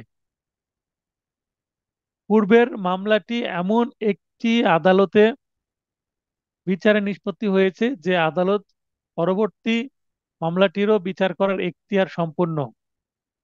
সুতরাং একই পক্ষদ্বয়ের মধ্যে বা পক্ষগণের মধ্যে দেওয়ানি আদালতে নিষ্পত্তিকৃত বিষয়ের পুনরায় মামলা না করতে পারার নীতিকেই বলা হয় রেস জুডিকাটা। তার মানে দোবারা দোষ, দুইবার মামলা করলে সেটা দোষ হবে। 10 ধারার আমরা প্রথমে ব্যাকগ্রাউন্ড দেখলাম, অরিজিন কোথা থেকে শব্দগুলো আসছে। তারপরে আমরা দেখলাম 11 ধারে কি বলছে। এবার আমরা যাব কেস রেফারেন্সে। দেখেন আমার নোটটা সাজানোর যে সিকোয়েন্স, সেটা বোঝার চেষ্টা করেন। প্রথমে আমি এই শব্দ কোথা থেকে এসেছে মানে অরিজিন বা প্রত্যুৎপত্তিগত যে আলোচনা বা ব্যাকগ্রাউন্ড আলোচনা করলাম, শব্দ দ্বারা কি বোঝানো হচ্ছে সেটা, 11 ধারে কি আছে সেইটা। এবং এতে সন্তুষ্ট না হয়ে আমি কি করছি, কিছু কেস রেফারেন্স দিয়ে দিচ্ছি। আমি আবারও বলছি, একাধিক কেস রেফারেন্স, ছোট ছোট কেস রেফারেন্স দিয়েছি।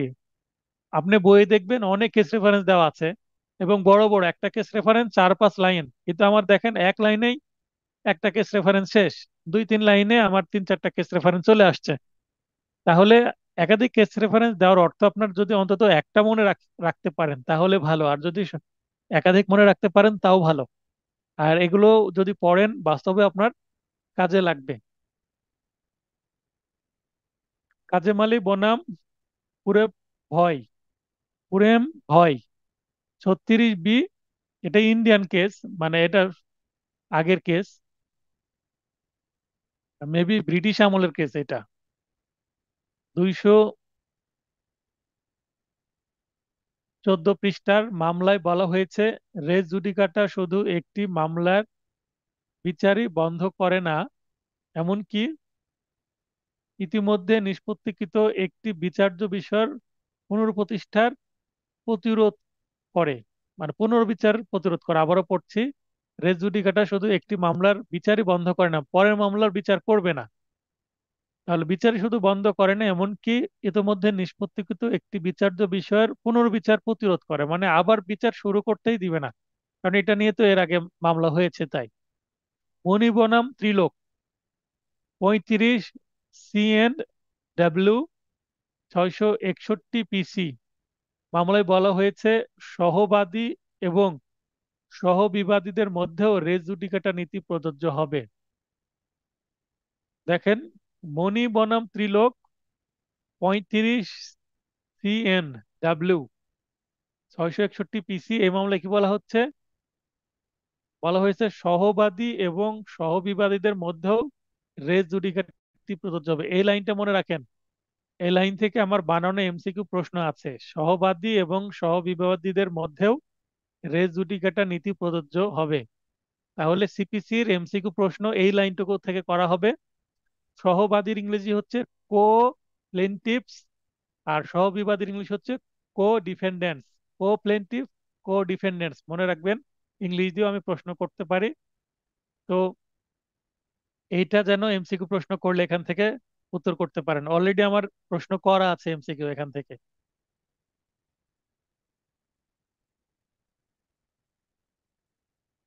শচীলাল দাস বনাম হৃদয় রঞ্জন দাস, চলি ডিএলআর এডি 56 মামলায় মহামান্য আপিল বিভাগ সিদ্ধান্ত গ্রহণ করেছেন যে সহবাদী এবং সহবিবাদীদের মধ্যেও রেস জুডিকাটা নীতি প্রযোজ্য হবে। দেখেন একই বক্তব্য আছে কিন্তু ওপরেরটাতে নিচেরটাতেও। আপনি যে কোনো একটা দিলেন, আমাদের বাংলাদেশের মামলা দিতে পারেন অথবা ওপরে যেটা আছে সেই মামলাটাও দিতে পারেন, যেটা খুশি, দুইটার বক্তব্য একই। উপরোক্ত আলোচনার প্রেক্ষিতে বোঝা যায় যে একবার যে বিষয় বিজ্ঞ আদালতে বিচারে নিষ্পত্তি চূড়ান্তভাবে নিষ্পত্তি হয় তা নিয়ে পুনরায় আর কোনো প্রশ্ন উত্থাপন করা যায় না। দেখেন সূচনাতে বা আগে যে কথাটা বলেছি, উপসংহারে এসে কিন্তু সেই কথাটা একটু ভিন্নভাবে বলছি, কারণ এটা টার্মিনাল স্টেটমেন্ট, শেষে একটা বক্তব্য তো বলতেই হয়। দেওয়ানি প্রকৃতির মামলায় অনুসরণীয় এই গুরুত্বপূর্ণ বিষয়টি হলো রেস জুডিকাটা। তার মানে পরে আর একই বিষয়ে প্রশ্ন তুলতে পারবো না, এটাই তো রেস জুডিকাটা নীতি। তাহলে রেস জুডিকাটা কি জিনিস আমরা বুঝলাম, রেস সাবজুডিস কি জিনিস সেটাও আমরা বুঝলাম। এর আগে আমরা সাবজুডিসের শর্ত দেখেছি, এবার আমরা এখানেও শর্তগুলো কি কি দেখব। তাহলে রেস জুডিকাটা বা দোবারা দোষ নীতিটি প্রয়োগের ক্ষেত্রে আবশ্যকীয় শর্তসমূহ, এই যে এখানে যেগুলো আছে, অল্প নম্বরের প্রশ্ন হলে এগুলো আলোচনা করার দরকার নাই। আর যদি বেশি নম্বরের প্রশ্ন আসে তাহলে এই যে এখানে যে আমি লাল অংশ,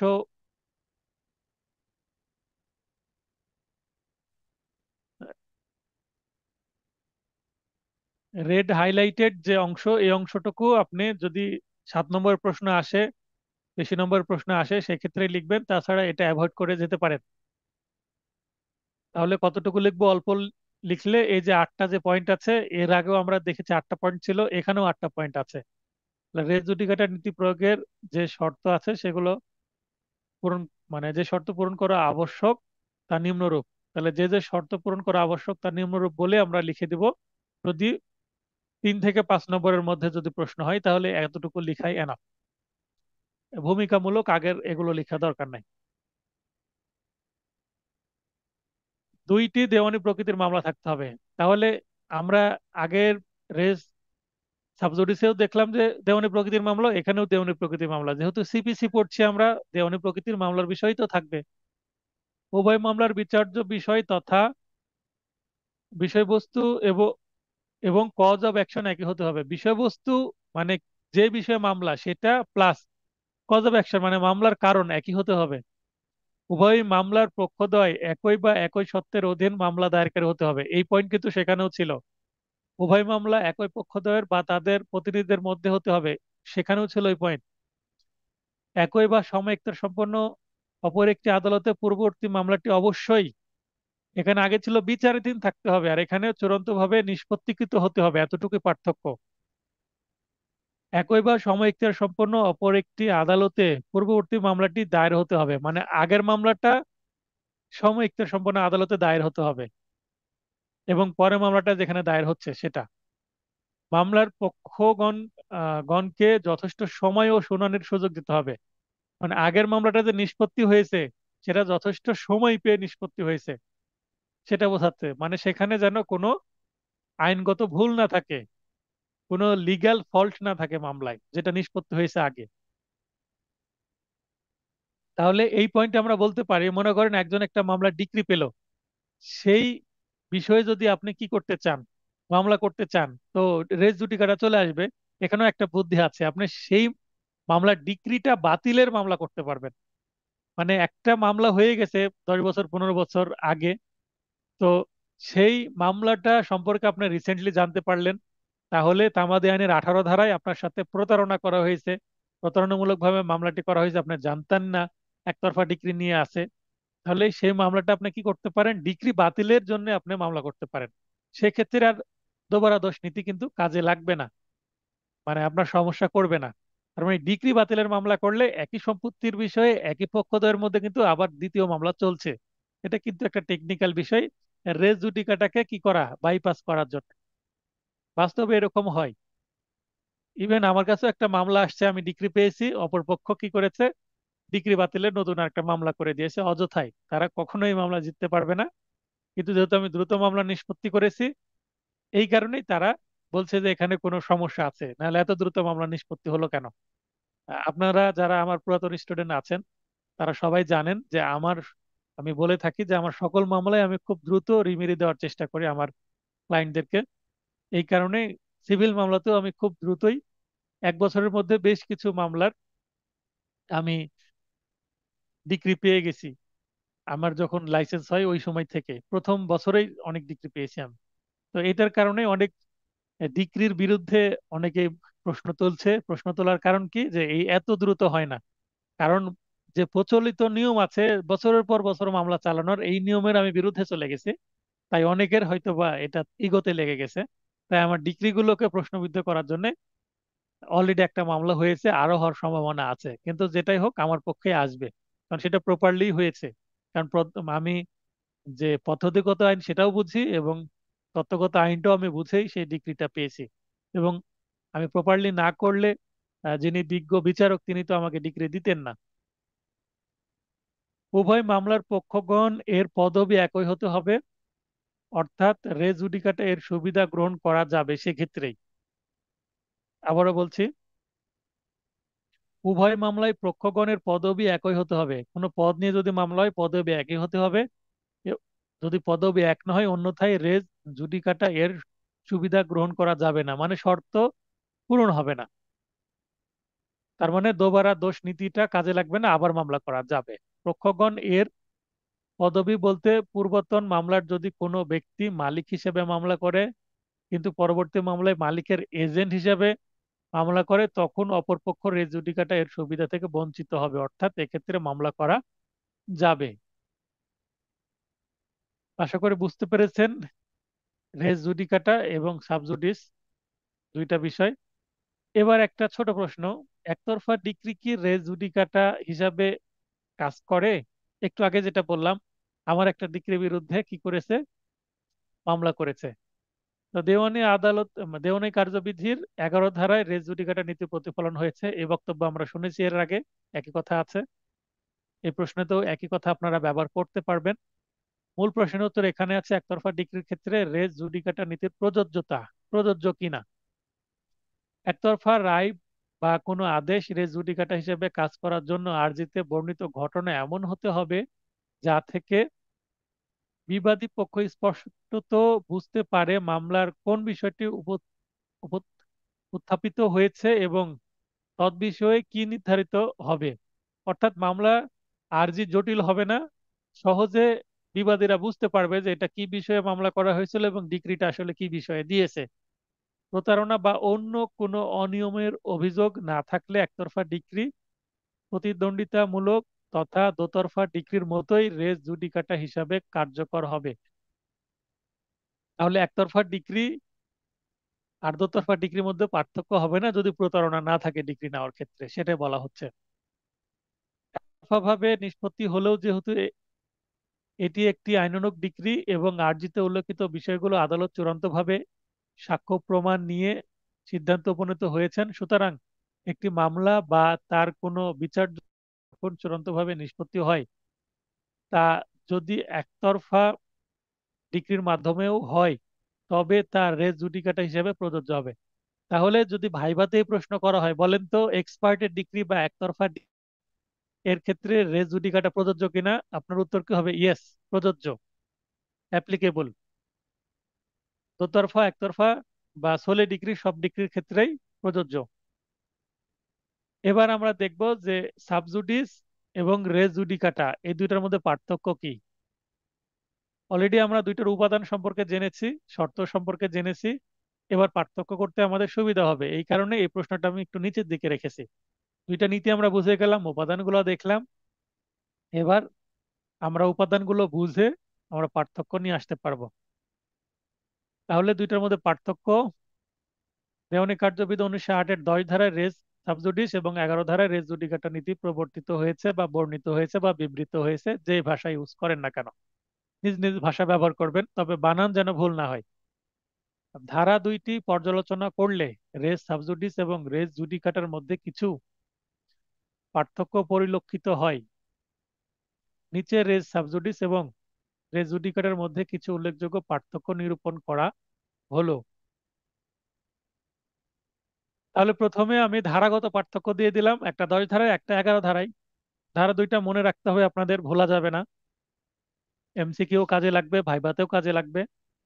রেস সাবজুডিস এ দুইটি মামলা বিচারাধীন থাকে, যার একটি পূর্ববর্তী এবং অপরটি পরবর্তী। মানে একটা আগে দায়েরকৃত, একটা পরে দায়েরকৃত, কিন্তু দুইটাই চলছে, যেটা আমরা অলরেডি জেনেছি সংজ্ঞার মধ্যে। কিন্তু রেজ জুডিকাটা একটি মামলার চূড়ান্ত সিদ্ধান্তই শেষ কথা, অর্থাৎ একটি মামলা একটি সিদ্ধান্ত। তার মানে পরে আর মামলা করলেই সেই মামলাটা নেওয়াই হবে না, সেই মামলাটা খারিজ হয়ে যাবে।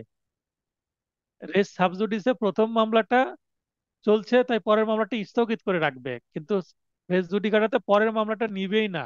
বা ভুল করে নেওয়া হয়ে গেলে, যদি আগের পক্ষ এটাতে কি করে, কমপ্লেন করে, যেটা মানে এখানে মূলত রেস সাবজুডিকাটাতে মানে রেস জুডিকাটাতে যেটা হয়, মনে করেন রহিম আর করিমের মধ্যে মামলা, রহিম বাদী করিম বিবাদী।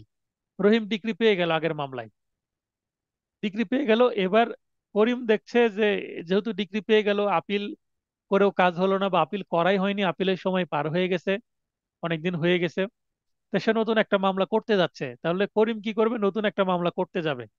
তো এটা যখন করতে যাবে, তখন যদি আদালত বুঝতে না পারে, তখন রহিম যখন এই মামলায় বিবাদী হয়ে যাবে, আগে বাদী ছিল, রহিম এসে জবাব দিয়ে বলবে এই ওরানার যে এইটা কি করা হোক, খারিজ করে দেওয়া হোক, কারণ এটা রে জুডিকাটা দ্বারা বারিত হবে, দোবারা দোষে বারিত হবে। কেননা এই বিষয়ে একই সম্পত্তি নিয়ে আমাদের মধ্যে অলরেডি একটা মামলা ছিল, যেটা নিষ্পত্তি হয়ে গেছে, রায়ের কপি দিয়ে দিবে, মামলা শেষ। অর্থাৎ যখন ফাইলিং করার সময় অনেক সময় আদালত বুঝতে নাও পারতে পারে, কিন্তু যাকে বিবাদী করা হচ্ছে সে তো জানে যে এই বিষয়ে মামলা আগে ছিল, এই মামলা আর চালাতে দেওয়া যাবে না, তখন সে সেটা বাধা দিবে। তাহলে রেজ সাবজুডিস হলো বিচারাধীন দুইটি মামলার মধ্যে পরবর্তীতে দায়েরকৃত মামলার বিচার স্থগিত করা। আর অপরদিকে হচ্ছে রেজ জুডিকাটা অর্থ হলো বিচারাধীন দুইটি মামলার মধ্যে পরবর্তী দায়েরকৃত মামলাটির বিচার বন্ধ করা, মানে স্টপ করে দেওয়া, চলবেই না। রেজ জুডিকাটার ক্ষেত্রে পূর্ববর্তী এবং পরবর্তী দুইটি মামলায় বিচারাধীন থাকে, দুইটি মামলায় বিচারাধীন বা চলমান। আর এখানে পূর্ববর্তী মামলাটি চূড়ান্তভাবে নিষ্পত্তি হয়েছে, মানে আগেরটা শেষ হয়ে গেছে। রেজ সাবজুডিস এর ক্ষেত্রে উভয় মামলার বিচার্য বিষয় প্রত্যক্ষভাবে এবং কার্যত একই থাকে। মানে বিচার্য বিষয় মানে কি বিষয়ে মামলা, সেটা একই থাকবে, যার একটি নিষ্পত্তি করলে আর অপরটি নিষ্পত্তির দরকার হয় না, তার মানে স্থগিত। অপরটি নিষ্পত্তি করতে গেলে একই বিষয়ে সাংঘর্ষিক সিদ্ধান্ত আসতে পারে, এই কারণে রেস সাবজুডিস নীতিটা এসেছে। অপরদিকে রেস জুডিকাটার ক্ষেত্রে পরবর্তী মামলাটি নিষ্পত্তি করাই যাবে না, কেননা ওই মামলা বা বিচার্য বিষয় ইতিপূর্বে ইতিমধ্যে একই বা সময় কর্তৃত্ব সম্পন্ন বা এখতিয়ার সম্পন্ন আদালত থেকে চূড়ান্ত সিদ্ধান্ত এসেছে। তার মানে একটা খেলায় যদি একজন জিতে যায়, কিছুদিন আগে কোপা আমেরিকার খেলা হলো, আর্জেন্টিনা কি হলো? চ্যাম্পিয়ন হলো, তাহলে সে চ্যাম্পিয়ন হয়ে যাওয়ার পর আবার কি সেই খেলাটা খেলার দরকার আছে? একবার চ্যাম্পিয়ন তো হয়ে গেছে, তাহলে সেটা আরেকবার খেলা যাবে না। সেটাই কি? জুডিকাটা নীতি। সাবজুডিস হলো রেস সাবজুডিস হলো বিচারাধীন একই বিষয় নিয়ে ভিন্ন ভিন্ন সিদ্ধান্ত আসার মতো জটিলতা পরিহার করা।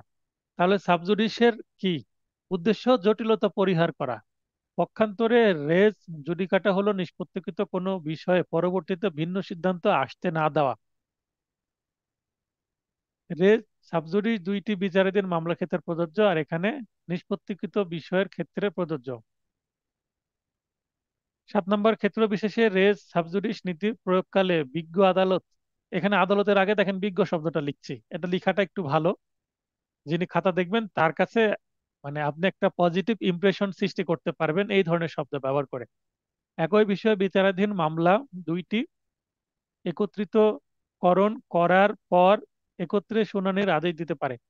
তাহলে সাবজুডিস, যে পরের মামলাটা স্থগিত করা হলো, আগের মামলাটা চলছে, অনেক সময় কোনো পক্ষ যদি আবেদন করে বা আদালত যদি মনে করে দুইটা মামলা একত্রিত করে বিচার করবেন, সেটাও করতে পারে। কিন্তু রেস জুডিকাটার ক্ষেত্রে এমন করার কোনো সুযোগ নেই, মানে দুইটা মামলা একসাথে করার সুযোগ নাই। আগেরটা তো শেষই হয়ে গেছে, পরেরটা তো সূচনা করতেই দিচ্ছে না, বা করলে মাঝখানে আটকাই দিচ্ছে অপরপক্ষ।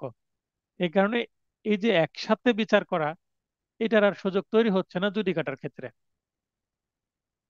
উপরোক্ত আলোচনার প্রেক্ষিতে বলা যায় যে রেস সাবজুডিস এবং রেস জুডিকাটা নীতি দুইটির মধ্যে উদ্দেশ্যগত মিল থাকলেও প্রয়োগ ক্ষেত্র বিবেচনায় বেশ কিছু পার্থক্য রয়েছে। তাহলে উদ্দেশ্য কি? একাধিক মামলা যেন না হয় একই বিষয়ে, কিন্তু প্রয়োগের ক্ষেত্রে কিছুটা অমিল আছে, এটার কারণেই পার্থক্যগুলো পাওয়া গেল। এটা আমরা টার্মিনাল স্টেটমেন্ট বা উপসংহার হিসাবে জবনিকা দিয়ে দিলাম। এরপরে এই টপিকের উপরে আরো কিছু আমরা পয়েন্ট পড়ব। দোবারা দোষ বা রেস জুডিকাটা ও চূড়ান্ত স্বীকৃতি বা স্টপেলের মধ্যে পার্থক্য কি? দেখেন, স্টপেলের কয়েকটা বাংলা আছে, এগুলো একটু দেখে নেবেন। স্টপেলটা আমরা সাক্ষ্য আইনে পাই, একটু আগে আমি বলেছি। এখানেও আমরা পার্থক্যগুলো পড়ব। কিছু কিছু ক্ষেত্রে রেস জুডিকাটা ও চূড়ান্ত স্বীকৃতি নীতি দ্বয়ের মধ্যে বেশ সাদৃশ্য লক্ষ্য করা গেলেও বস্তুত অনেক ক্ষেত্রেই দুইটি বিষয় সাদৃশ্য মানে মিল, দুইটি বিষয় স্পষ্টত ভিন্ন বলে প্রতীয়মান হয়। মানে কিছু ভিন্নতা আছে, ভিন্নতা আছে বলেই তো পার্থক্য করা সম্ভব। রেস জুডিকাটা নীতিটি মূলত চূড়ান্ত স্বীকৃতি আইনের শাখা হিসেবে পরিগণিত হয়। নিম্নে রেস জুডিকাটা ও চূড়ান্ত স্বীকৃতি নীতিদ্বয়ের মধ্যে বৈসাদৃশ্য তথা পার্থক্য সমূহ আলোকপাত করা হলো। এখন প্রশ্নে যদি আসে বৈসাদৃশ্য করুন, তাহলেও কিন্তু ওই পার্থক্যই লিখতে হবে, কারণ যেটাই বৈসাদৃশ্য সেটাই পার্থক্য। প্রবর্তন মানে এটা এসেছে কিভাবে? রেস জুডিকাটা নীতিটি বিজ্ঞ আদালতের আদেশের মাধ্যমে প্রবর্তিত ও প্রতিষ্ঠিত একটি গুরুত্বপূর্ণ নীতি। তাহলে আদালত এই যে বারবার আদেশ দিয়েছে, আদেশের মাধ্যমে কিন্তু এসেছে, মানে কেসল থেকে এসেছে এটা। অপরদিকে চূড়ান্ত স্বীকৃতি নীতিটি পক্ষগণের কার্য বা কার্য বিরতির মাধ্যমে সৃষ্টি হয়েছে। এক পক্ষ বলছে যে আগে একটা কিছু স্বীকার করলো, পরে সেটা অস্বীকার করছে, এটা করতে দেওয়া হয় না স্টপেলে। তো এটা পক্ষদ্বয়ের অ্যাকশনের উপর ভিত্তি করে এটার সৃষ্টি হয়েছে। আইন ও ধারা। রেস জুডিকারা নীতিটি দেওয়ানি কার্যবিধির 11 ধারায় প্রতিফলিত। অন্যদিকে চূড়ান্ত স্বীকৃতি নীতিটি মূলত সাক্ষ্য আইন 1872 এর 31 ধারায় আমরা দেখতে পাই, এবং 115 থেকে 117 ধারায় বিশেষভাবে আলোচিত হয়েছে। তাহলে এখানে কোন আইনের কত ধারায় কোনটা আলোচনা হয়েছে সেটা বললাম। প্রয়োগ ক্ষেত্র কোথায়? একই পক্ষদ্বয়ের মধ্যে দেওয়ানি আদালতে নিষ্পত্তিকৃত বিষয়ের পুনরায় মামলা দায়েরে বাধাই হলো রেস জুডিকাটা। এটাই হচ্ছে প্রয়োগ। রেস জুডিকাটা কোথায় প্রয়োগ করা হয়? আবার মামলা করতে আসছে কি বিষয়ে, রেস জুডিকাটার অজুহাত দিয়ে সেটাকে বাতিল করে দেওয়া হবে। পক্ষান্তরে কোনো ব্যক্তি কর্তৃক পূর্বে স্বীকৃত কোনো বিষয়ে পরবর্তীতে অস্বীকারে বাধা প্রদান করাই হলো চূড়ান্ত স্বীকৃতি বা প্রতিবন্ধ বা স্বকার্যজনিত বাধা। মনে করুন একটা ব্যক্তি নাম রহিম, তার বাবার নাম মনে করেন আব্দুল। এখন আব্দুল সাহেব বেঁচে আছেন, রহিম তার টাকার প্রয়োজনে একটা সম্পত্তি একজনের কাছে বিক্রি করে দিচ্ছে, বলছে যে এই সম্পত্তিটা আমার। এখন যিনি কিনছেন সে বিশ্বাস করে তার কাছ থেকে কিনে নিয়েছেন। তো এটা হয়তোবা একটা বায়নাপত্র হয়েছে। বায়নাপত্র তো চূড়ান্ত একটা দলিল না। 10 লক্ষ টাকা নির্ধারণ করে 2 লক্ষ টাকা কি করেছে, রহিম বায়না নিয়ে নিয়েছে। আর তার বাবা আব্দুলের সম্পত্তি বিক্রয় করবে বলে বায়না নিয়েছে। এখন এই বায়না করার পরে কিছুদিন পরে আব্দুল সাহেব মারা গেছেন। আব্দুল সাহেব যখন মারা যান তখন তো ওয়ারিশ সূত্রে রহিম আব্দুল সাহেবের জমির কি হয়ে গেছে, পুত্র হিসাবে মালিক হয়ে গেছে ওই সম্পত্তির। এখন কিছুদিন পরে সম্পত্তির দাম বেড়ে গেছে। রহিম জমি বিক্রয় করবে ঠিকই, কিন্তু ওই যার কাছে বিক্রয় করেছিল 2 লক্ষ টাকা নিয়েছে তার কাছে না করে আরেকজনের কাছে করছে। কেন? সে বলছে এটা 10 লক্ষ না, তোমাকে আমি 12 লক্ষ টাকা দিব। এখন বেশি দাম পাচ্ছে, সে সেখানে চলে যাচ্ছে নিজের নীতি ভঙ্গ করে, নিজের সততা নষ্ট করে। এখন যার কাছে বিক্রয় করছিল সে আদালতে মামলা করতে পারবে, এবং আদালতে মামলা করলে আদালত তাকে বলবে যে আপনি যখন বায়না করলেন তখন দাবি করছিলেন এই সম্পত্তি আপনার, এখন আপনি অস্বীকার করছেন, এই অস্বীকার করতে আপনাকে দেওয়া হবে না। এখন রহিম বারবার বলবে, ইওর অনার, যখন আমি এটা বায়না করেছিলাম সে তখন তো আমি সম্পত্তির মালিক ছিলাম না, আমার বাবা বেঁচে ছিল, বাবাই মালিক ছিল, আমি বাবার সম্পত্তি কিভাবে বিক্রয় করব? এই অজুহাতটা তাকে দিতে দেওয়া হবে না, কারণ সে বলেছে এটা আমার সম্পত্তি। তার কথায় বিশ্বাস করে অপর একজন ব্যক্তি তাকে 2 লক্ষ টাকা দিয়ে বায়না করেছে, তার মানে তার কাজে বিশ্বাস করে একজন ব্যক্তি ক্ষতিগ্রস্ত হয়েছে। এই কারণে এটা স্টপেল নীতি দ্বারা রহিমকে বারিত করবে, এটা আমার সম্পত্তি না, আমি বিক্রয় করব না, এই কাজটা তাকে করতে দেওয়া হবে না। আশা করি স্টপেল নীতিটা একটু মনে পড়ছে আবার। সাক্ষ্য আইন যারা শেষ করেছেন রিসেন্টলি তারা বুঝতে পারছেন। এবার হচ্ছে জননীতি, মানে জনগণের জন্য কি বয়ে নিয়ে আসবে। দেওয়ানি মামলার বহুত্ব নিবারণ করার মাধ্যমে জনকল্যাণমূলক ভূমিকা পালন করে রেস জুডিকাটা নীতিকে জননীতির আখ্যা দেওয়া হয়েছে।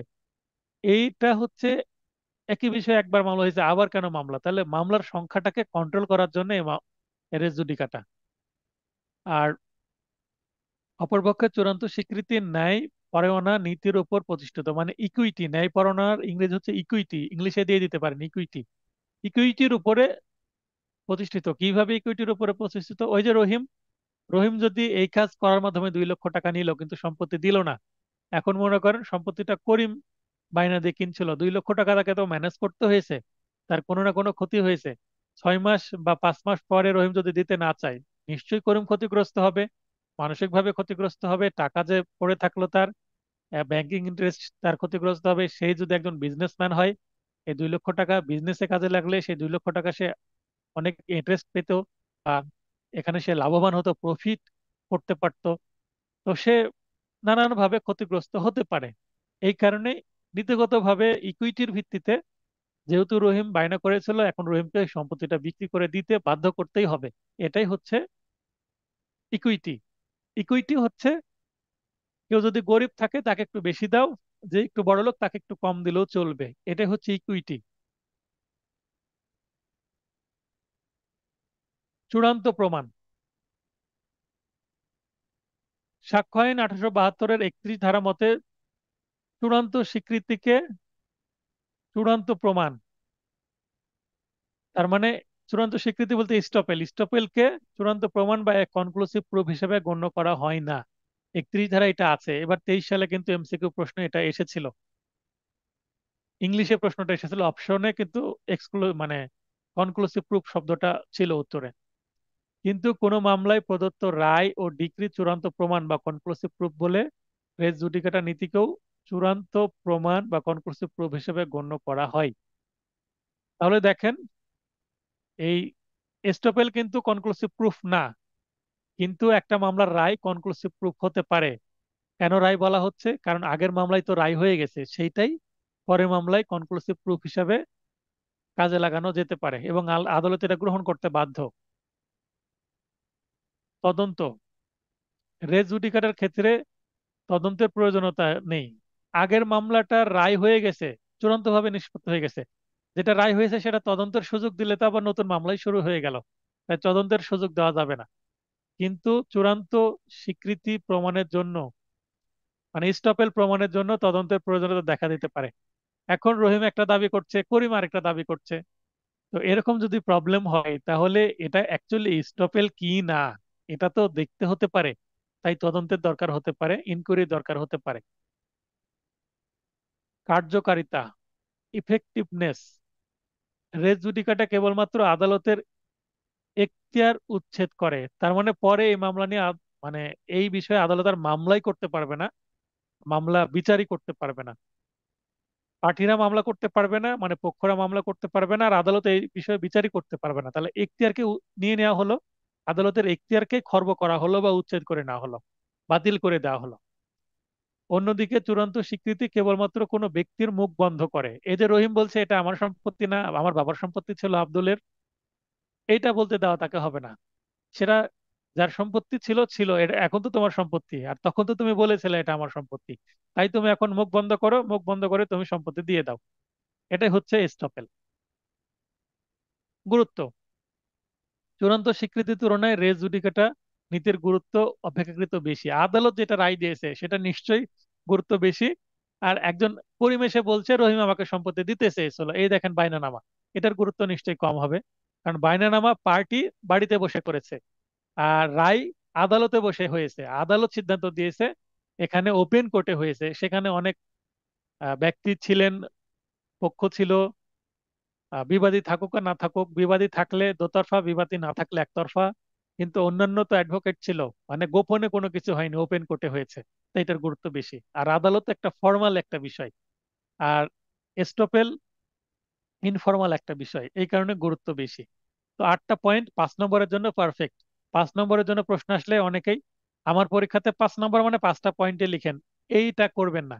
5 নম্বর জন্য আপনি চেষ্টা করবেন 5 নম্বরের 7-8টা পয়েন্ট লিখা, একটু বেশি লিখবেন। আমার পয়েন্টগুলো দেখেন, পয়েন্ট আউট করে দিয়েছি, আবার ছোট করে দিয়েছি। অনেক বইয়ে এর থেকে বেশি পয়েন্ট আছে, লিখাও বেশি আছে, আমি ছোট করে দিয়েছি। আমি তো আপনাদের পড়াটা কমিয়ে দিয়েছি, আপনাদের কষ্ট করে একটু বুঝে বুঝে মুখস্থটা করতে হবে।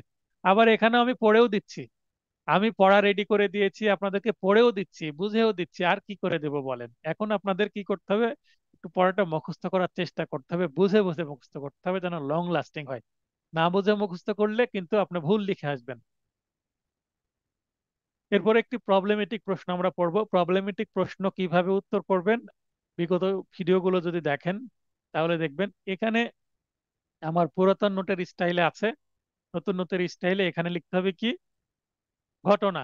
তো ঘটনাটা কি, এখানে বলা আছে কি, ক খ এর বিরুদ্ধে ঘোষণামূলক মোকদ্দমা দায়ের পূর্বক দাবি করে যে সে গ এর নিকট হতে ওয়ারিশ সূত্রে সম্পত্তি পাবার অধিকারী। তাহলে এখানে ক বাদী এবং ক এর পিতা বা তার পূর্বপুরুষ গ। এখন ক, কিন্তু সম্পত্তিটা দখল করে আছে কে, খ দখল করে আছে। সম্পত্তিটা কে দখল করে আছে, খ। খ যেহেতু সম্পত্তি দখল করে আছে, তাই ক কে মামলা করতে হচ্ছে খ এর বিরুদ্ধে। এখানে ক বাদী, খ বিবাদী। কারণ ক দাবি করছে এটা তো আমার বাবার সম্পত্তি, আমি ওয়ারিশ সূত্রে পেয়েছি, এই দেখেন ওয়ারিশনামা এবং খতিয়ানে আমার বাবার নাম ছিল, এভাবে মামলা করেছে। কোনো কারণে মামলাটি খারিজ হয়ে গেছে। এখন ক কি, বিরুদ্ধ দখলজনিত কারণে উক্ত সম্পত্তি দাবি করে নতুন আরেকটি মোকদ্দমা দায়ের করতে পারবে, যুক্তি সহ ব্যাখ্যা করুন। আচ্ছা, একটু আগে আমি যেটা বললাম, সম্পত্তিটা হয়তো খ এর দখলে, এখানে এই কথাটা আমি আবার উইথড্র করে নিচ্ছি। সম্পত্তিটা মনে করেন ক এর দখলে আছে, কিন্তু খ এখানে ঝামেলা করছে, সম্পত্তিটা দখল নেওয়ার চেষ্টা করছে, এরকম। এখন ঘোষণামূলক মোকদ্দমা বা এসআর অ্যাক্টের 42 ধারায় মোকদ্দমা ফেল করেছে। এখন নতুন মানে এই তামাদি আইনের যে 28 ধারা বা অ্যাডভার্স পজিশন জনিত মামলা কি করতে পারবে? বলতে পারবে যে আমি তো এটা অনেকদিন ধরে দখল করছি, 12 বছরের বেশি সময়, অতএব এটা আর মালিক আমি। সে এবার ওয়ারিশ সূত্রে মালিকানা দাবি করবে না পরের মামলায়, দ্বিতীয় মামলায়। আগের মামলাটা খারিজ হয়েছে, খারিজ মানে কিন্তু চূড়ান্ত নিষ্পত্তি। তাহলে আমরা এতটুকু পড়েই বুঝতে পারছি আগের মামলাটা যেহেতু চূড়ান্তভাবে নিষ্পত্তি হয়েছে, একই বিষয়ে ক আবার খ এর বিরুদ্ধে আবার মামলা নতুন করে করতে পারবে কি? মোট বক্তব্য পারবে না। প্লেন উত্তর হচ্ছে পারবে না। যদি এটা ভাইবার প্রশ্ন আসে, আপনি এক কথায় বলে দিবেন পারবে না। যদি যুক্তি জিজ্ঞাসা করবে পরে, তাহলে বলবেন এটা রেস জুডিকাটা নীতিতে বাড়িতে হবে, কেননা একই পক্ষদ্বয়ের মধ্যে একই বিষয়ে একবার মামলা হয়ে গেছে, তাই আরেকবার মামলা হবে না। যদিও মামলার ধরন পরিবর্তন হচ্ছে, তাও হবে না। তাহলে এটা ঘটনা, ঘটনাতে এখানে প্রশ্নে যা আছে তাই তুলে দিয়েছি। এখানে জিজ্ঞাসিত বিষয় বা এখানে বিচার্য বিষয় বলতে পারেন পয়েন্ট দিয়ে। ক, বিরুদ্ধজনিত কারণে উক্ত সম্পত্তি দাবি করে নতুন আরেকটি মোকদ্দমা দায়ের করতে পারবে কিনা, এটাও প্রশ্নের মধ্যে আছে। এরপরে শেষের যে দুইটা পয়েন্ট, এই দুইটা পয়েন্ট দেওয়া খুবই জরুরি। এইটা পয়েন্টের নাম হবে প্রাসঙ্গিক আইন। প্রাসঙ্গিক আইন আমরা কি বলবো? দেওয়ানি কার্যবিধির 11 ধারায় চতুর্থ ব্যাখ্যার বিধান মতে। 11 ধারা কথাটা বলতে হচ্ছে কেননা রেস জুডিকাটা 11 ধারায় আছে। পূর্ববর্তী মোকদ্দমায় যেই বিষয় আত্মপক্ষ সমর্থন বা বিপক্ষের যুক্তি খণ্ডনের জন্য ব্যবহৃত হতে পারত বা হওয়া উচিত ছিল, তা উক্ত মোকদ্দমার প্রত্যক্ষ ও মূল বিবেচ্য বিষয় ছিল বলে ধরে নিতে হবে। অর্থাৎ এক্ষেত্রে উক্ত বিষয়ে পরবর্তী একই পক্ষদ্বয়ের মধ্যে পুনরায় নতুন কোনো মোকদ্দমা দায়েরে রেস জুডিকাটা বা দোবারা দোষ নীতি বাধা হিসাবে কাজ করবে। এটা হচ্ছে আইনের কথা। এবার আইনের কথাটা এবং আমার যে প্রশ্নটা, যে তথ্যটা দেওয়া আছে সেটার সাথে ম্যাচিং করে আমরা ফাইনাল উত্তর দিব। এটাতে এই পয়েন্টটার নাম কি দেবো আমরা? সিদ্ধান্ত। আলোচ্য প্রশ্নে ক, পূর্ববর্তী মোকদ্দমায় যেহেতু খ এর বিরুদ্ধ দখলজনিত কারণে উক্ত সম্পত্তি দাবি করেনি, আগে যেহেতু একই বিষয়ে দাবি করেনি, বরং খ এর নিকট হতে ওয়ারিশ সূত্রে নালিশি সম্পত্তি পাবার অধিকারী মর্মে দাবি করে এবং তা প্রমাণ করতে ব্যর্থ হয়, মোকদ্দমাটি খারিজ হয়। তার মানে এখানে এর আগে এক দাবি করছে, পরে আরেক দাবি করছে, তার মানে কয় তো প্রতারণা করছে আদালতের সাথে, এটা মনে হয়। তাহলে যেটা পড়ছিলাম, যে ক নতুন মামলা করে সে পরের মামলাটি কি চলবে কি চলবে না, কারণ আগে একবার ওয়ারিশ সূত্রে মামলা করে খারিজ হয়ে গেছে। বরং গ এর নিকট হতে ওয়ারিশ সূত্রে নালিশি সম্পত্তি পাবার অধিকারী মর্মে দাবি করে এবং তা প্রমাণ করতে ব্যর্থ হয়, মোকদ্দমাটি খারিজ হয়। খারিজ হয় মানে চূড়ান্ত নিষ্পত্তি হয়। খারিজও একটি চূড়ান্ত নিষ্পত্তি। খারিজের ইংরেজি হচ্ছে ডিসমিসড। ডিসমিস যেহেতু হয়ে গেছে, চূড়ান্ত নিষ্পত্তি হয়েছে, সেহেতু ক, বিরুদ্ধ দখলজনিত কারণে উক্ত সম্পত্তি দাবি করে নতুন আরেকটি মোকদ্দমা দায়ের করতে, এই যে বক্তব্য পারবে না, এই পারবে নাটা আপনার থাকতেই হবে উত্তরে। যদি কেউ লিখেন পারবে, 0 পাবেন নম্বর। আর পারবে না যদি লিখতে পারেন তাহলে পাবেন, নম্বর পাবেন, উপস্থাপনা একটু ভুল হলেও। কেননা পূর্ববর্তী মোকদ্দমায় তা প্রত্যক্ষ ও মূল বিবেচ্য বিষয় ছিল। এক্ষেত্রে ক পুনরায় নতুন মোকদ্দমা দায়েরে রেস জুডিকাটা বা দোবারা দোষ নীতি দ্বারা বাধাগ্রস্ত হবে। তাহলে এখানে আমি অরেঞ্জ কালার করছি যে জায়গাগুলোতে, দেখেন 11 ধারা পারবে না, রেস জুডিকাটা, তিনটা বিষয় আপনার মাথায় রাখতে হবে। 11 ধারায় কি বলা আছে সেটা আপনাকে লিখতেই হবে। পারবে না এটা বলে দিলেন, এবং কেন পারবে না? রেস জুডিকাটার কারণে। এই তিনটা বিষয় যদি উত্তরের মধ্যে থাকে, আপনি যেইভাবে লিখেন না কেন আমি 5-এ 5 দিব, যদি সেই লিখাটা আবার সঠিক হয়। আর এই তিনটা বক্তব্য লিখলেন, উপস্থাপনা খারাপ হলো, 5-এর মধ্যে হয়তো বা 3, 3.5 বা 4 দিতে পারি। আশা করি প্রবলেমেটিক প্রশ্ন। উপস্থাপনা 4 পয়েন্টে করতে হবে। পয়েন্টগুলো আবার আমি করে দিচ্ছি। 1 নম্বর, এখানে প্রদত্ত তথ্যের প্রশ্নের তথ্যসমূহ এই যে, এটা না লিখতে চাইলে আপনারা এখানে লিখবেন, এই পয়েন্টটাকে লিখবেন হচ্ছে ঘটনা। 2 নম্বর যে পয়েন্ট, প্রদত্ত প্রশ্নের জিজ্ঞাসিত বিষয়ে যে, এটাকে আপনারা লিখতে পারেন, আপনারা পাশে লিখে নেন, এটাকে লিখতে পারেন কি জিজ্ঞাসিত বিষয় না লিখে আপনি লিখতে পারেন কি বিচার্য বিষয়। আর এখানে যে আমি আইনটা শুরু করেছি, এর আগে একটা পয়েন্ট দেবেন, সেটা প্রাসঙ্গিক আইন, মানে কোন আইনের মাধ্যমে আপনি উত্তরটা করছেন। এবং শেষের যে পয়েন্ট, এই পয়েন্টে আপনি লিখবেন সিদ্ধান্ত। তাহলে ঘটনা, বিচার্য বিষয়, প্রাসঙ্গিক আইন, সিদ্ধান্ত, এই 4টি পয়েন্টে যে কোনো প্রবলেমেটিক প্রশ্ন লেখা সম্ভব। অথবা এই পদ্ধতিতেও লিখতে পারেন, আমি দুইটা পদ্ধতিতে শিখিয়েছি, আমার আগের ভিডিওতে দেখবেন। তবে এই সিপিসির মধ্যেও নতুন পদ্ধতিরও প্রবলেমেটিক প্রশ্নের উত্তর আছে।